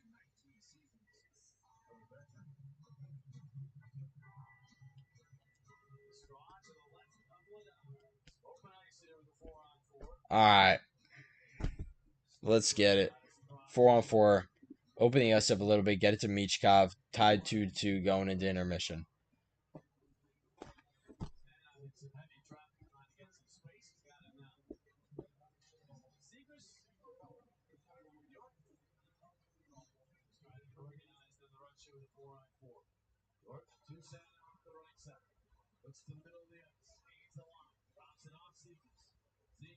There we go. Come on, Zegras has it. Zegras has some nifty moves as well.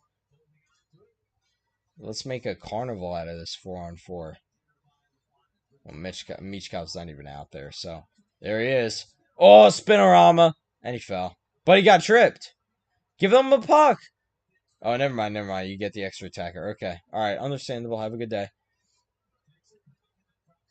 I mean, it's a 5-on-4 anyway, so you're basically getting the same thing, and you're actually killing more of the 4-on-4, which I guess is good. Oh.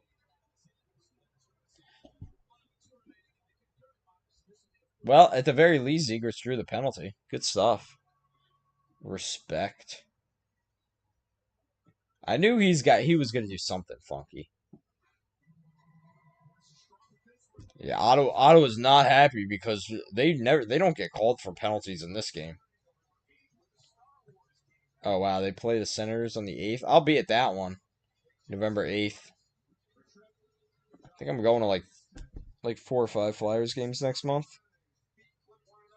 The 2nd, the 8th, and the 20th. Okay, so my bad. Just 3.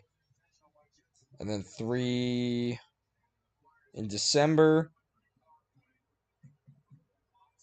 and then 5 in January, 2 in February, 3 in March, and 3 in April. That's how I get to, I think, like 21.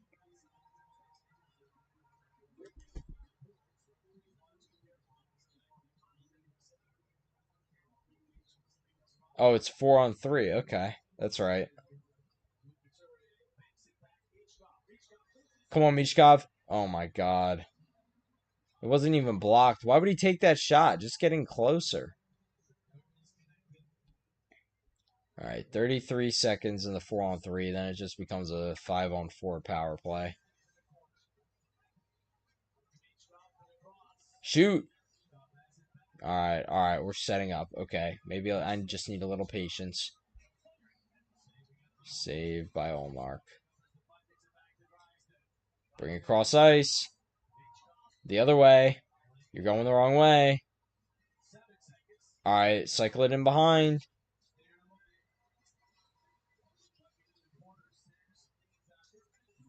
20 seconds left in the period. Now it's just a regular 5-on-4. And they just dumped it in. Yeah, they're not going to get anything the rest of this period. Unless they go quick. No, Drysdale's not even trying.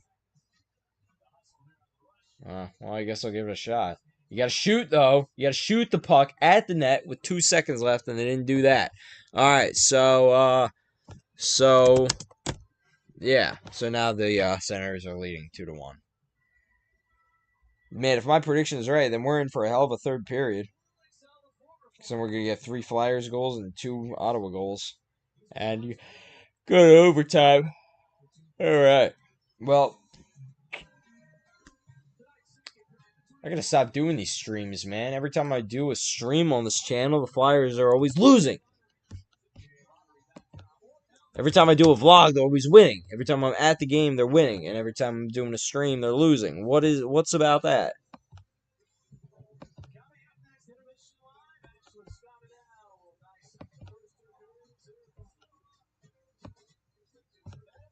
Alright, fellas. I got a Wow, a lot of you guys watched the 2 vlogs. If you haven't already, I've got a couple of vlogs on this channel where I went to see the Flyers play the Panthers and then the Wild. And those are cool because I think you get more of an in-arena sort of reaction. And then I give a recap at the end, but that's just because I feel like I have to. I got a video coming out on Saturday. It's called Name That Devin Townsend Song. That'll be a fun one. And then I've got something special on Halloween on this channel. But I'm not going to tell you what that is. But if you're a longtime fan of this channel, this is not a first time Halloween type video. That's all I'm going to say. But it's going to be the better series. I don't think you can call it a series, actually. I don't think I made it into that big of a thing. And then I've got to make some more content because I got one more upload after that on November 16th scheduled, and that's pretty much it. I'm running vlogs after that, and before that, I got to figure it out. I got to get some content going. Probably another Pits and Riffs episode at some point, like early November.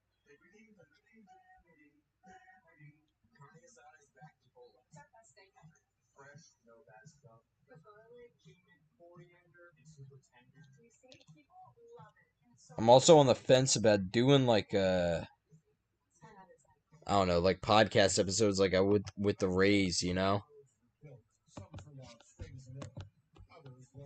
But that's a lot of time commitment that I just don't have right now. So then I gotta research, and I'm not even watching every game because I'm like super busy with work, etc. You know how it be. Crossover season in college athletics, so that's what I'm doing.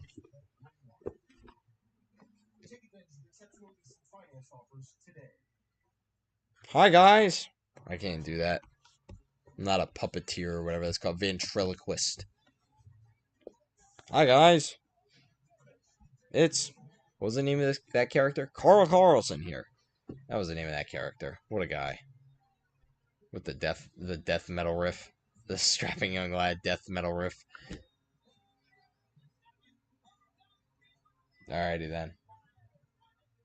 Halloween Spooktacular. I wonder, I just don't know. What should I do for that? Should I just wear the horse head? If I wear the horse head, is anybody going to care?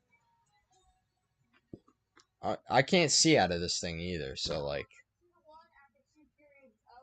what? I'm like not even gonna be able to watch the game. I'm gonna have the horse head on and not even be able to watch the game. Nobody can see through you. You know that, right? Don't just stare at me like that.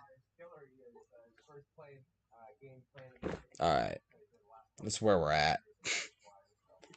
I never understood ventriloquy, to be honest with you.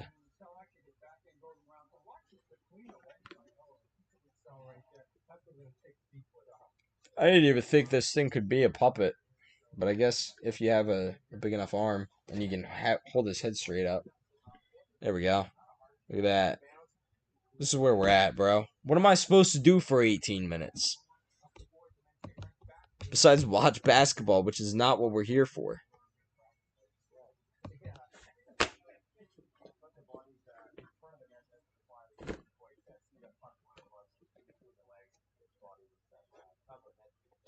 Yeah. We gotta... Listen, I'm as optimistic as the next person. And which, for Flyers fans is not very optimistic, but, just enough to get by. And, I don't know. Do they have a chance? You just get one goal in the third and then send it to overtime? I don't know. Anything can happen in overtime. But if it gets to overtime, there's a 50% chance that Giroux is scoring the overtime winner.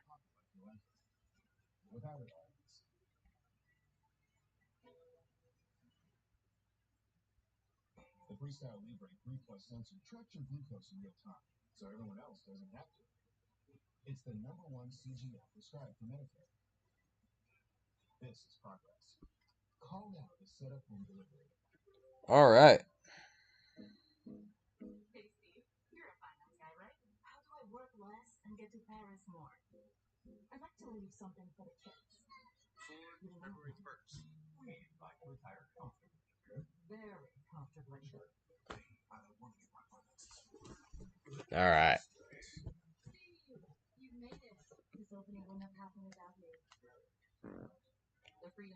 Political ad, and it's not, well, non-political ad, I mean. I'm trying to figure out right now how to get NBA League Pass on a monthly basis because I ain't about that $160 up front.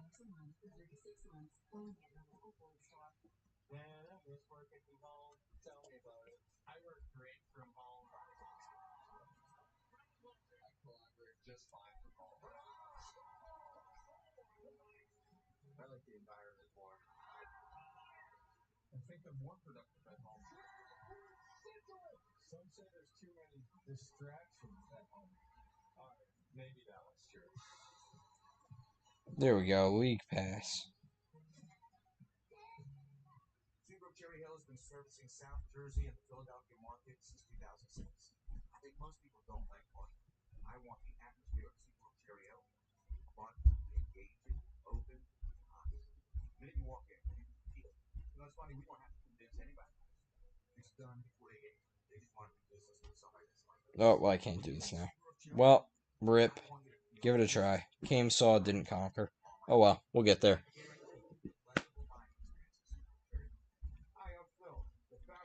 Alright, good stuff.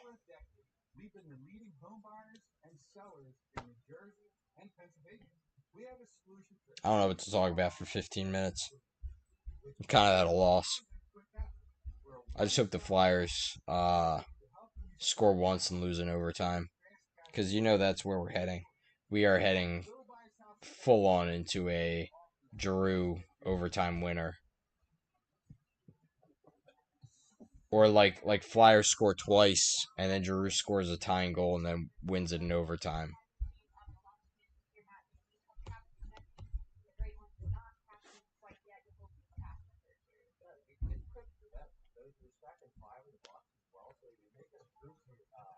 What else is going on right now? What other games we got?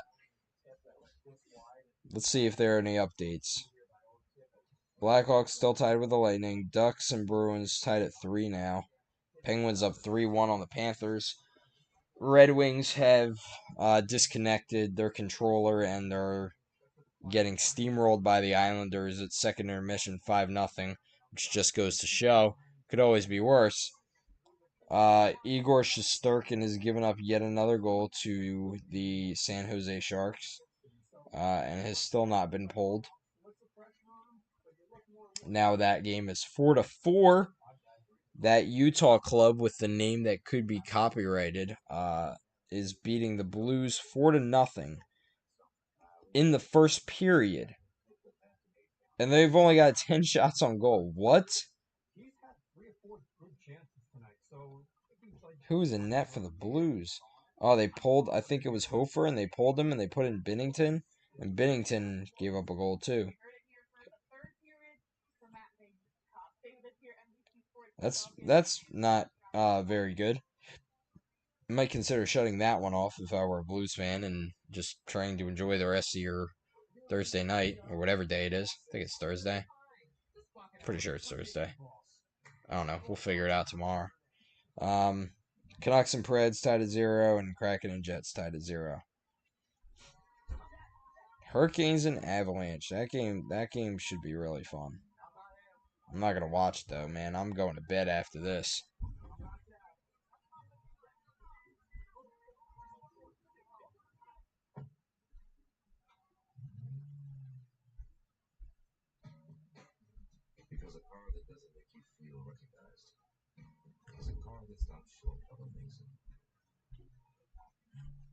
Yeah. What's this NBA score at now? Can't believe they only have 2 games on tonight. Thunder beating the Pacers 50-45. Yeah, that's on brand. That was a great final though last year. Listen, man, last year, well, this year, really. Like May and June, mostly May. I was driving around. Was going to different places. Some in New Jersey, some not. Some very, very far from New Jersey, as far as West Virginia and Tennessee. And I was stopping at some places and watch just to eat and watch games, right? And I stopped at a bar in West Virginia. I was watching the Stars get beat up by the Oilers. And I was watching the NBA game. And I don't even remember who it was. It must have been like the Knicks and the Pacers or something. It's either that or the Thunder and oh god, who'd the Thunder beat in the conference final? I don't even remember. That was another lifetime ago. I just remember what the final was. Minnesota, right? Yeah. I think it was Minnesota. No, I was definitely watching the New York and Indiana series. And that was more I was watching that more than I was watching the hockey because how they have them side by side in the bars. As a guy who doesn't drink, sitting in a bar, funny as hell. Um, but I just kept getting drawn into the basketball game, man. The hockey game, I wasn't even like really paying attention to at times. It was the same thing. The next day, I wound up in Tennessee. I don't think I actually went out that night, but the next day I went to Charlotte, and it was the same thing. Again, I was watching basketball over hockey because the hockey game was boring, and I actually left in after the first period because I think the Oilers were up like 3-0 on the Stars or something, and that might have been the final game of that series. I don't remember.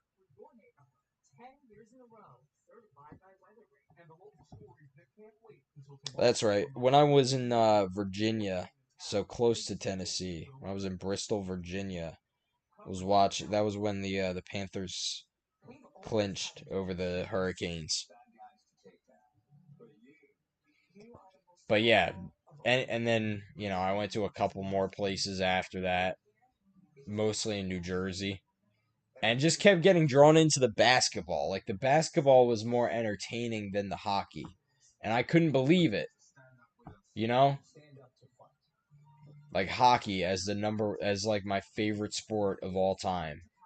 That I have like 20 jerseys, 23, 24 jerseys of the different teams in the league. And I'm sitting there watching basketball and getting drawn in by that because the hockey is just so boring. That was last year's postseason.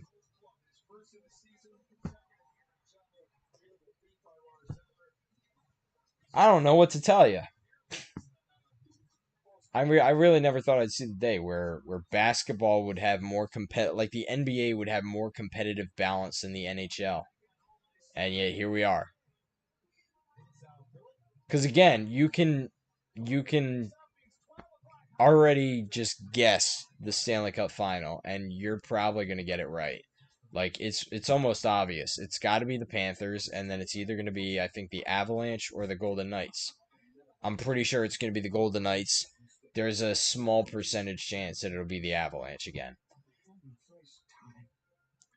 Whereas with the NBA, it could be anybody out of the West and just about anybody out of the East for different reasons.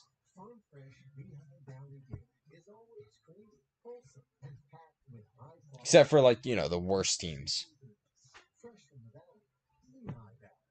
I'm glad the Flyers aren't good at this point.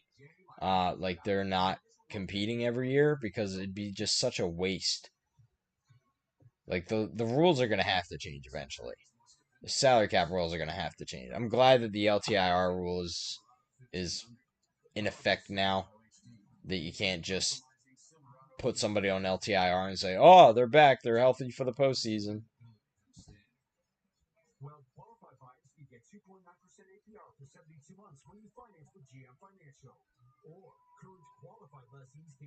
I think that helps, but the tax, like the NHL needs an NBA style luxury tax, where the tax has to be heavy, but if you have the money, like if you're a multi-billion-dollar organization like Comcast with the Flyers or like the Toronto Maple Leafs, then you have the opportunity to at least spend up to a point. And that cap should be much higher than it should be now if it's going to be a hard cap at some point.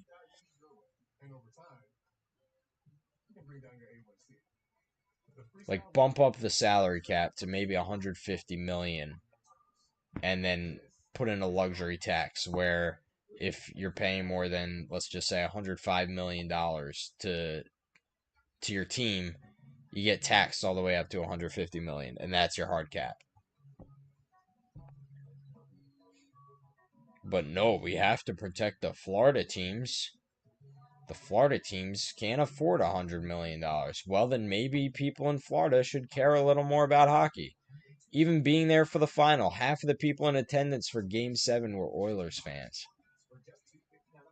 There was one brief moment. I'm gonna say this, right? And I know Florida Panthers fans would be pissed at this, but it's absolutely true. When I was walking out of Amerant Bank Arena after the Florida Panthers won their first Stanley Cup in franchise history in 2024, what I expected was the fans would be partying, jumping, climbing grease poles and stuff. Like what we do in Philly when the Eagles win the Super Bowl, or even when they just get to the Super Bowl, or when the Phillies get to the World Series. There was none of that. It was so quiet. It was almost awkward. There were some people playing music, but it was very awkward. And there were some people like honking their horns and stuff, right? And that was it. That was pretty much it. and everybody was just kind of silently walking back to the car. Like, yeah, you just won the Stanley Cup. You didn't just win a regular season home game or even a regular playoff series. Like, you didn't just win the first round. You won the Stanley Cup. You know, you could be a little bit happier. Shoot, if that was my favorite team, I would be jumping up and down in the streets after that. If I was if I'm there for when the Flyers win the cup, well, if the Flyers win the cup, if I'm there for that, I'm climbing the grease poles with everybody else, man. I'm going up there. And hell, man, I'm crying. Like, if Flyers win the Stanley Cup, I'm crying, man. Tears of joy, you know?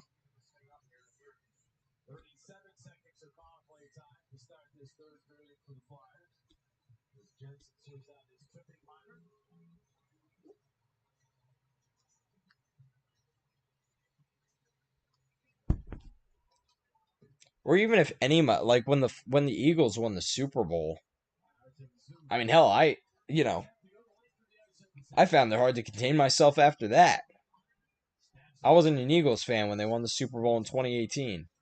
That's well documented on this channel. So, having seen one of my favorite sports teams win a championship for the first time in like 11 years, because I grew up a diehard LA Kings fan, because my favorite Flyers were Kings, so why wouldn't I at that point? Um, you know, as opposed to you're there for game 7 of the final and your team wins and you're like silently walking back to your car. I just don't get it. It's part of a broader problem that, a lot of the people that bought tickets for that game are the people with money because that's pretty much it anymore. Every sports league pretty much has priced out the average fan. Not even from just games like that, postseason games, regular season games. I mean, you couldn't get into Madison Square Garden for a Rangers game for under $200. That's ridiculous. But if the NHL wants these stadiums to be libraries, then they're well on their way. The other thing I hate is that the broadcast now will there's an audio strategy called ducking, and they will duck the crowd sound. So when it gets to a certain point, when it gets loud enough, they'll have the mechanism in place where the volume of the crowd audio will get lower. Now it's mostly used ducking is mostly used when you have like somebody talking on top of it. So if you're watching a baseball broadcast, that's how that works. But which makes sense for baseball. But when there's a big play, I miss the broadcast where you used to be able to hear the crowd. And if you watch a Canadian broadcast, it's still there. The Canadian hockey broadcasts are fantastic. The one time that well, this probably happened multiple times because it's, American broadcasting crews, LOL. But there was a game on TNT and they lost signal and they started showing it was a playoff game last year. I think it was Washington and Montreal. And they started showing. Ooh. How is that on the Flyers? Flyers gotten hit twice in this game, and I don't think either have been penalties against the Senators.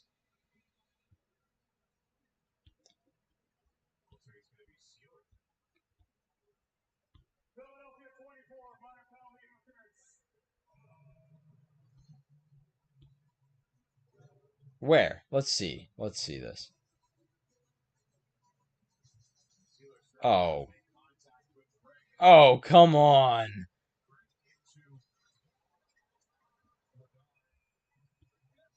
Oh, yeah. Riley Gregg couldn't stand on his own two skates. The guy who's known to barrel roll over people. Yeah, that's the guy that goes down that easily. Uh huh. Wow. This has been such a poorly refed game. Oh, stolen away by Cates.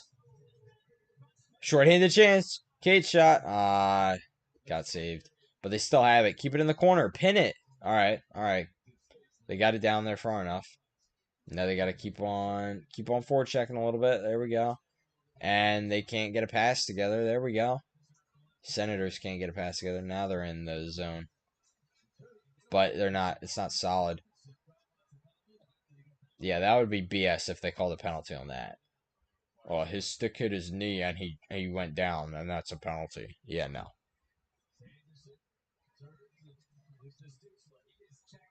There we go. Couturier actually made a good play. Holy crap. Konechny had a shot and nobody saw it because we were still on this net cam. But he missed a net. Or on this glass cam. Did I do it again? Man, it's his third period now. Holy crap.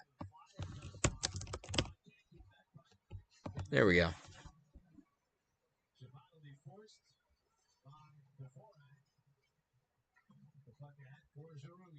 There's Christian Dvorak again. Man, he's been everywhere. If there was a player of the game for the Flyers, I'd say Christian Dvorak.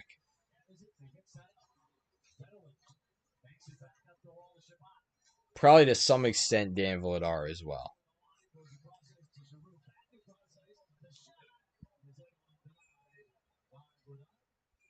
I guess you can't give player of the game to Vladar like every game.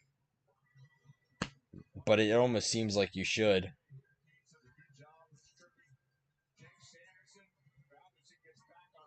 Man, how did Cates not get that through? He had time. He had time and space. And Couturier just he gets the puck and he just sits.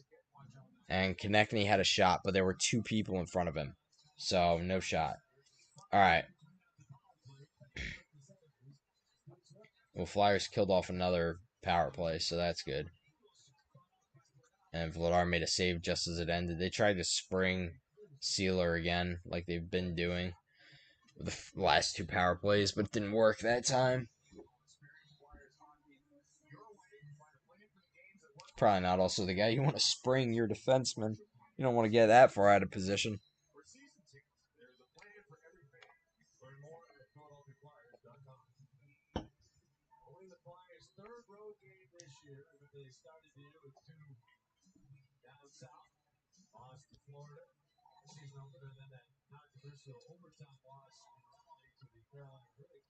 Yeah, I still never saw that controversial overtime loss to the Hurricanes. And I really don't want to at this point. I was working that night. And I heard that it was controversial, and I didn't feel like getting angry. So I'm just going to believe that it was the Flyers should have won that game without knowing what happened. I'll live in blissful ignorance. Because if I watch it, I'm going to be incensed. I already know. What happened there? Ooh, Ottawa penalty for interference. All right. Now Ottawa's getting sent to the box every play. Where was this? On Konechny? Oh, yeah, he went right into the lane. But that was off the puck, too. I don't know. Usually they don't call that if it's off the puck.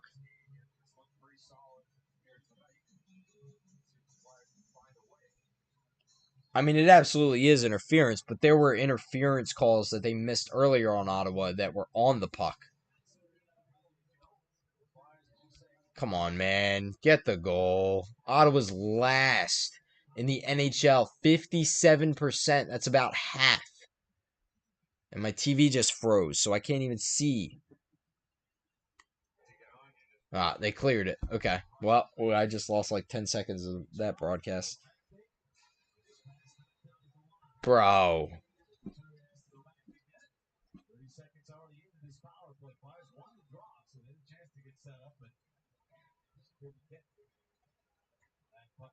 Stop playing this game. Just get in the zone. There we go. And then bring it back. Take the shot.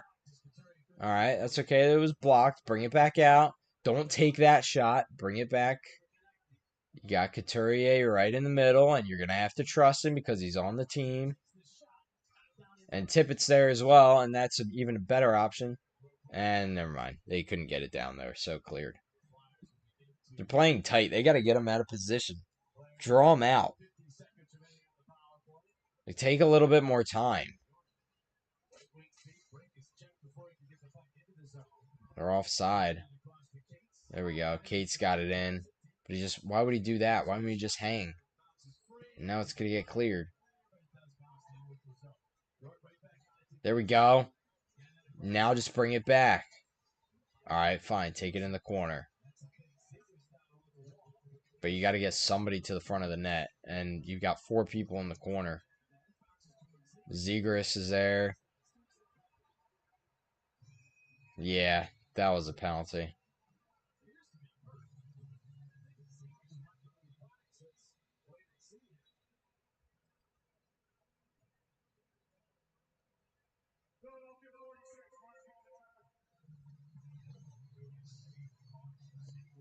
I'm going to have to see. Yeah. Zegras. Oh my god, dude. Zegras slipped and tripped him. Yeah. He got yeah, the skate of Stützle got on his arm, Zegras. He got stepped on there. He might have padding there. I hope he has padding there. Otherwise, that sucks. But he's in the box, so. Oh my god, dude. He tried to do a 180 and he slipped and he tripped Stützle. That's a penalty. Like,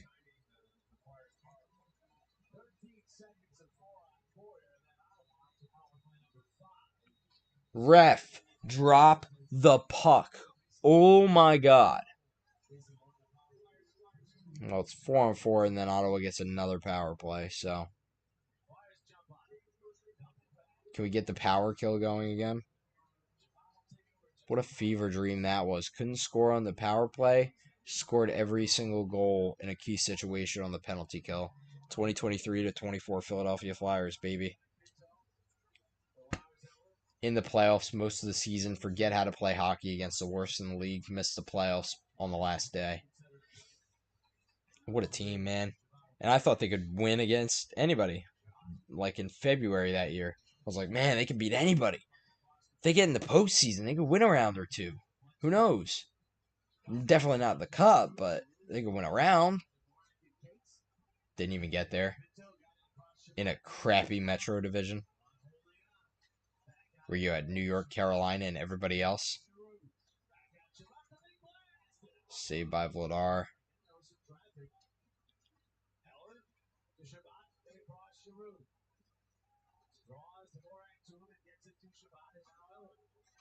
Why is Ottawa so good at getting us out of position, but we can't get them out of position? Yeah, that was a bad clear attempt, man. You should have hung on to that for a second. There's nobody anywhere near, and Vladar's not in the net. And Vladar doesn't have a stick. That's off. Oh, that was off, ref. It's coming back. Calling it. If it goes in, it's coming back. Ref doesn't want to call it because he's got Ottawa in his back pocket. There you go. Clear it, Cates. There we go. All right. Well, they killed another power play. In theory. It's not over yet. Well, now it's over. But Ottawa still has possession. There you go. Get a poke check in there. Why are they... This is a telltale sign of not playing good defensive hockey. Is they're not getting in lanes. They're not blocking passes. They were for a little time in this game. A very short amount of time. In, like, the second period. Like, middle of the second period, and that was it. They're just not blocking passes, and they're not really blocking shots.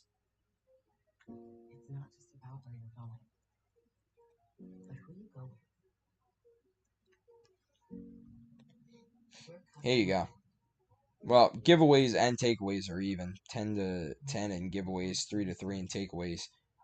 Flyers have blocked 12 shots. Senators have blocked 11, which would show you like blocked passes, Because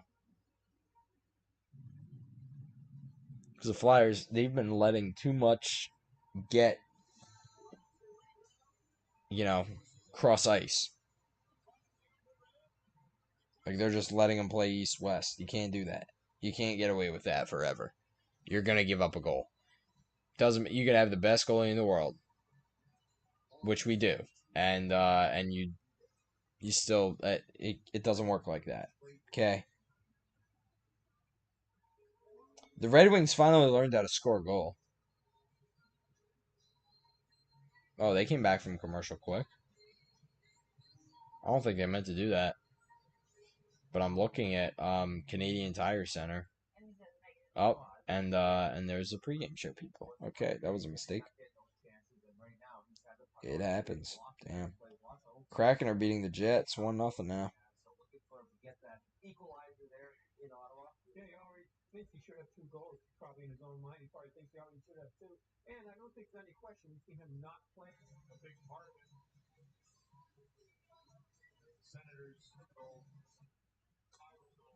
Dude, what is going on here?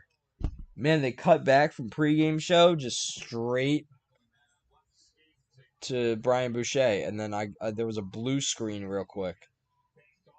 Not very clean tonight.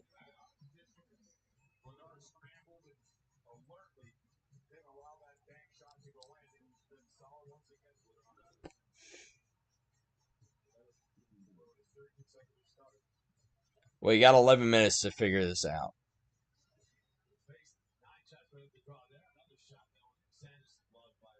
It's a 1-goal game.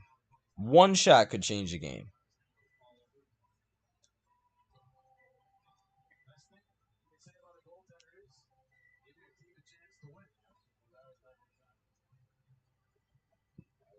Dan Vladar has been a genius pickup for the Flyers, and they're probably going to trade him at the deadline for pocket change.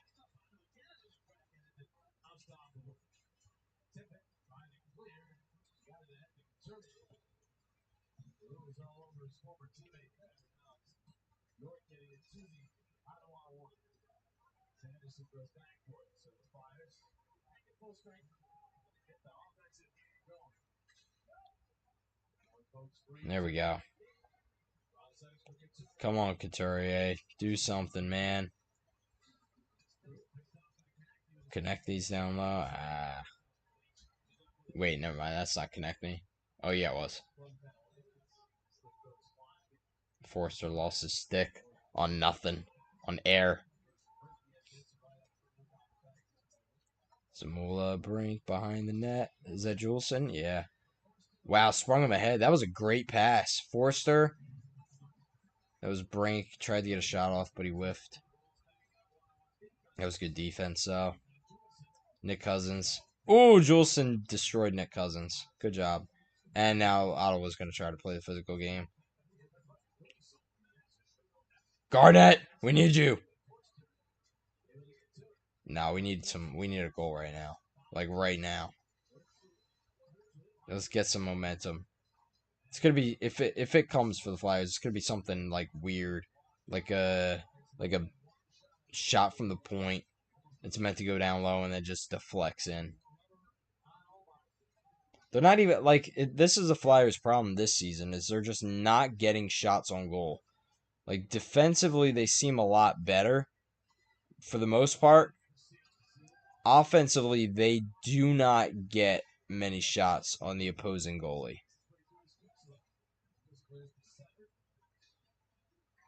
So it's like it's great. You've got this goalie that's, oh, he was tripped and nothing. Yep.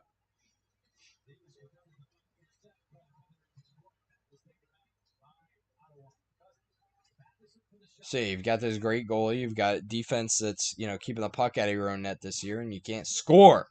Reminds me of the Tampa Bay Rays 2 years ago, 2024.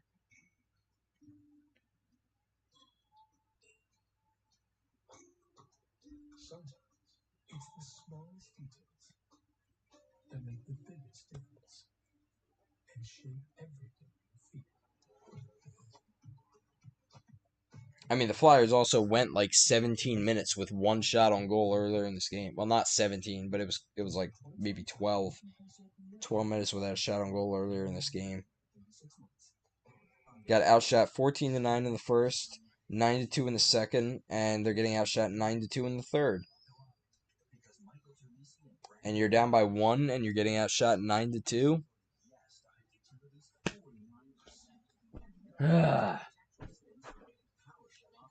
Everything's great. Everything is just freaking perfect.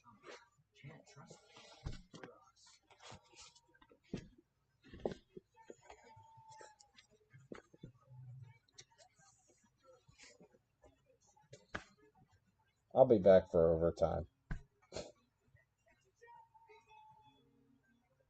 If I just listened to this commercial without watching it, the commercial that's trying to convince you to buy season tickets, then I can imagine that the Flyers have scored like 8 goals in 20 seconds, and everything is bliss. As opposed to scoring 1 goal in the first 30 seconds of the game and then nothing since. Which is actually the case.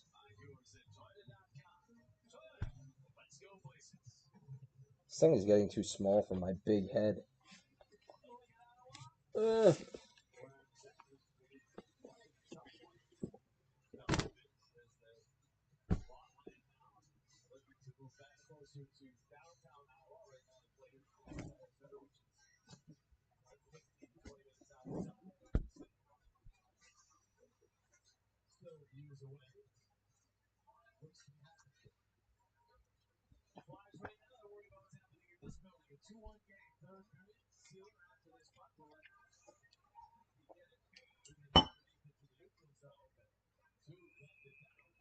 Hand pass. Yep.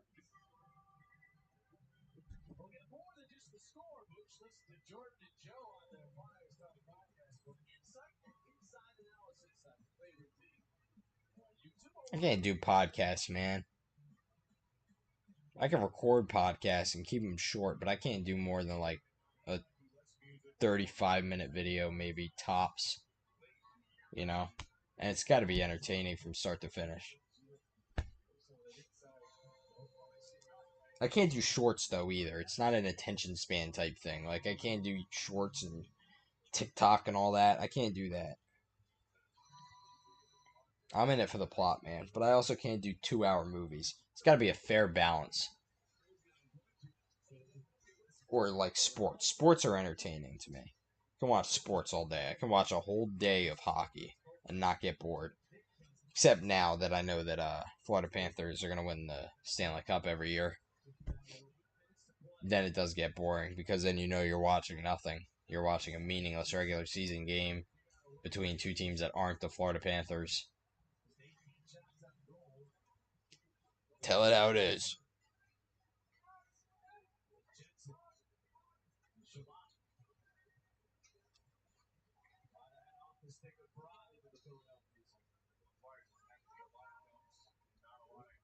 Oh, Vladar gave it away. Man, he does that at least once a game. He almost gives it away. He scares the hell out of everybody. One of these times we're going to get on like SportsCenter not top 10 for something he does. I mean, he's so much better than Urson, like night and day, but holy crap.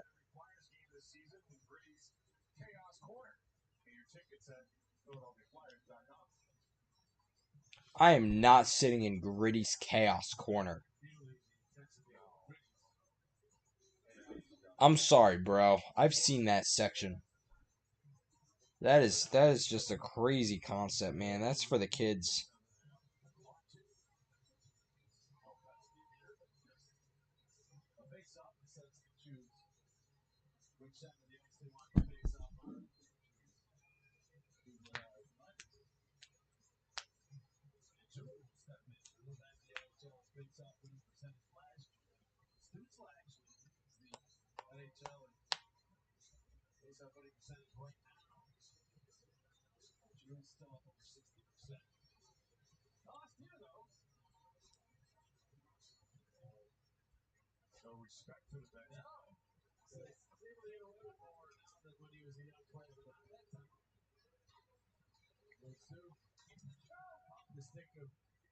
All right.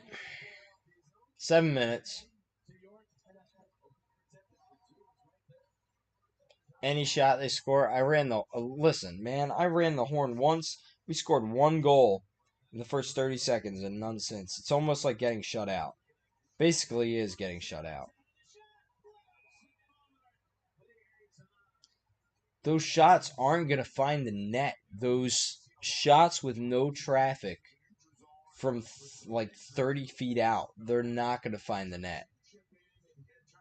There's no screen. Like, what do you expect? Yeah, and Olmark looked so cool flashing the leather. It was an easy save.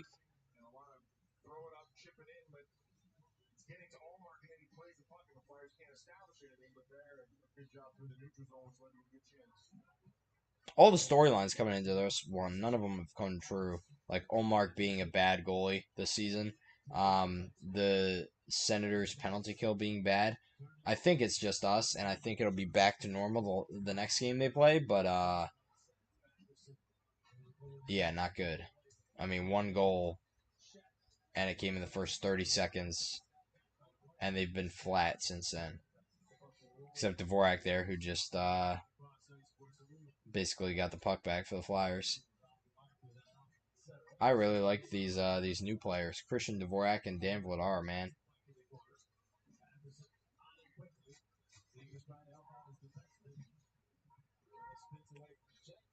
I mean, those were two positions we desperately needed anyways, but the replacements have not been problematic the same way that the longtime vets of this team have been the last few years. Except Konechny. Konechny is God. Do we consider Sanheim a veteran? I guess we have to consider Sanheim a veteran at this point. Well, same applies for him. He's been, pretty good. He's leading the NHL in time on ice, so. Flyers also don't have that many defensemen, so.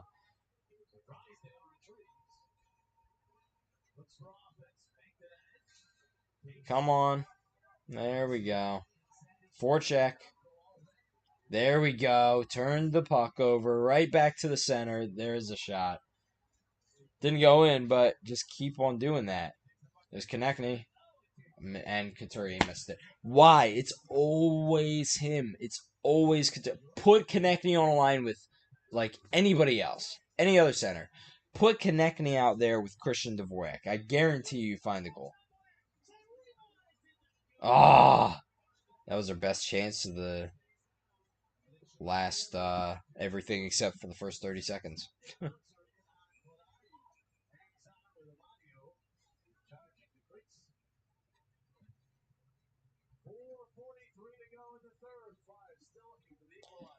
Couturier has been so bad in this one. Like, especially bad in this one. Please put Christian Dvorak out there with Konechny and Tippett. And bump Couturier down to the third line. Hell, fourth line. Federico Abels, you're the third line center.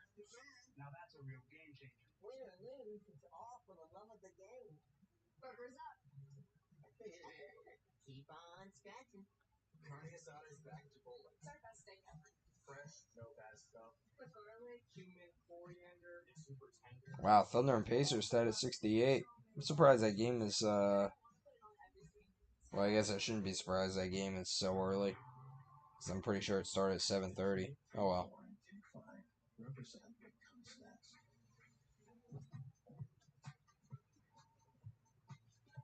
That Forrester Case Brink line has also been pretty invisible tonight. I feel like the only player I've seen a couple. Like Travis Konechny, he's had a decent game. He's struggling though, production wise. He's not finding the back of the net. That's gonna be a problem. Owen Tippett hasn't really been that prevalent in this one. I mean, Christian Dvorak has been there. Trevor Zegras has made some good moves.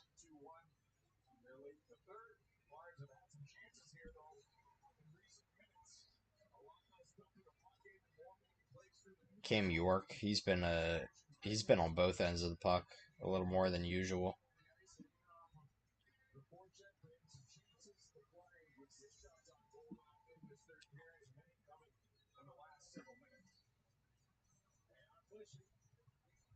Well, less than 5 minutes, so here we go. I am not. If you're gonna bet on this one, I would bet on Ottawa.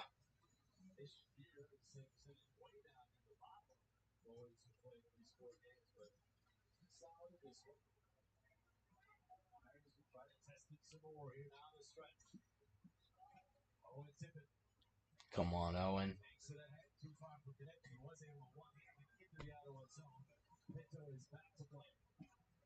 Too many little mistakes. Just turnovers where there shouldn't be.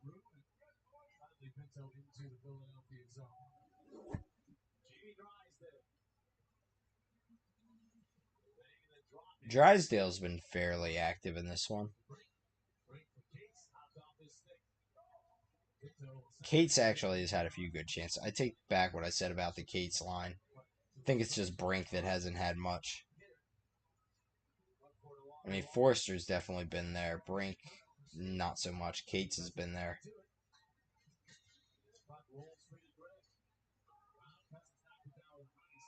Yeah, high stick. Ottawa. Back to center ice. Or neutral ice, not center ice.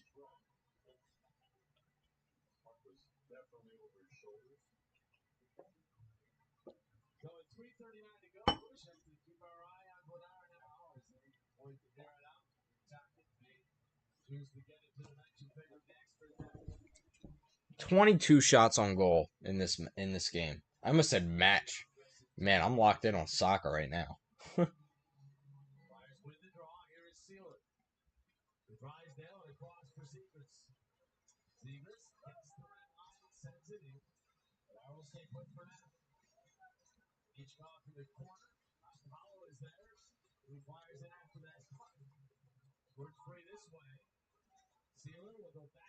Oh boy. Come on. Stay on it. Stay on it. Oh.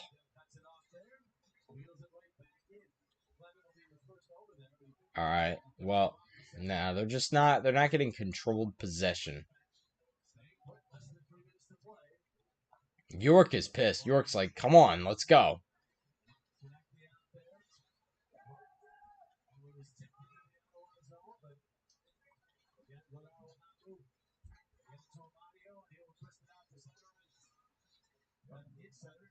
Yeah, Vladar shouldn't move yet. Give it another 30 seconds.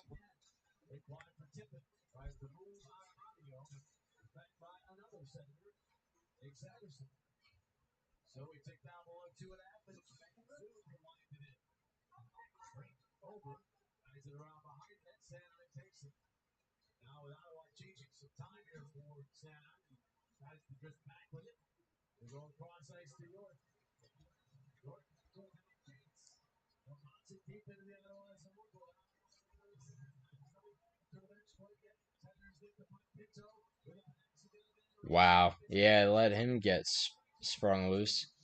They need to get this puck into the offensive zone. And then Vladar needs to get out of net.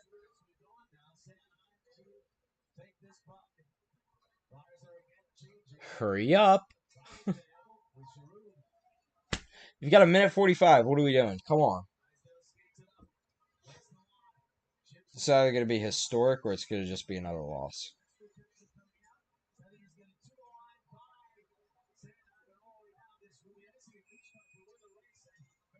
Wow. They blew that whistle pretty early for that icing.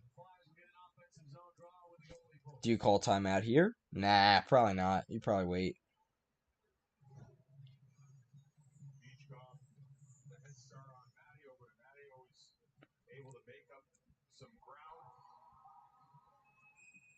Yeah, they called that before he even got to the hash.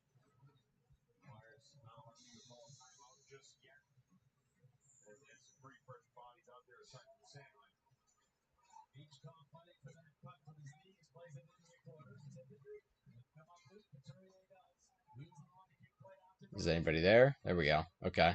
Ooh, that was a nifty little pass. I don't even know if that was intentional, but it was there. Konechny has it.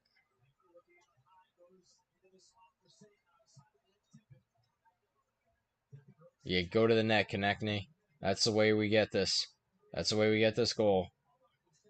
Olmark's still, well, kind of down. Shoot it! Oh my God! Konechny shot, but it was blocked. Cleared it. Icing. Oh, never mind. Camera forgot where the puck was. Oh, deflected. Come on! Ah, oh, bad pass. It was right in his skates. Right out to the point. Keep it in.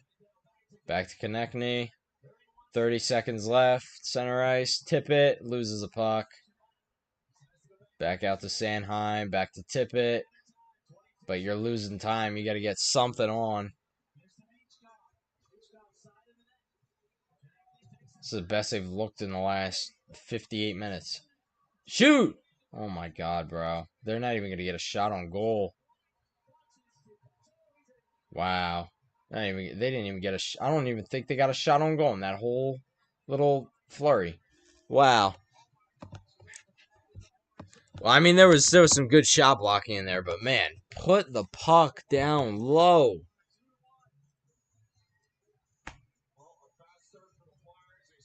Well, the Flyers got shut out in the last 59 minutes and 31 seconds of this game, so very on brand. The game-winning goal was scored by a former Flyer and assisted, I think, by another former Flyer, if that was Giroux's assist on that goal, which I think it was.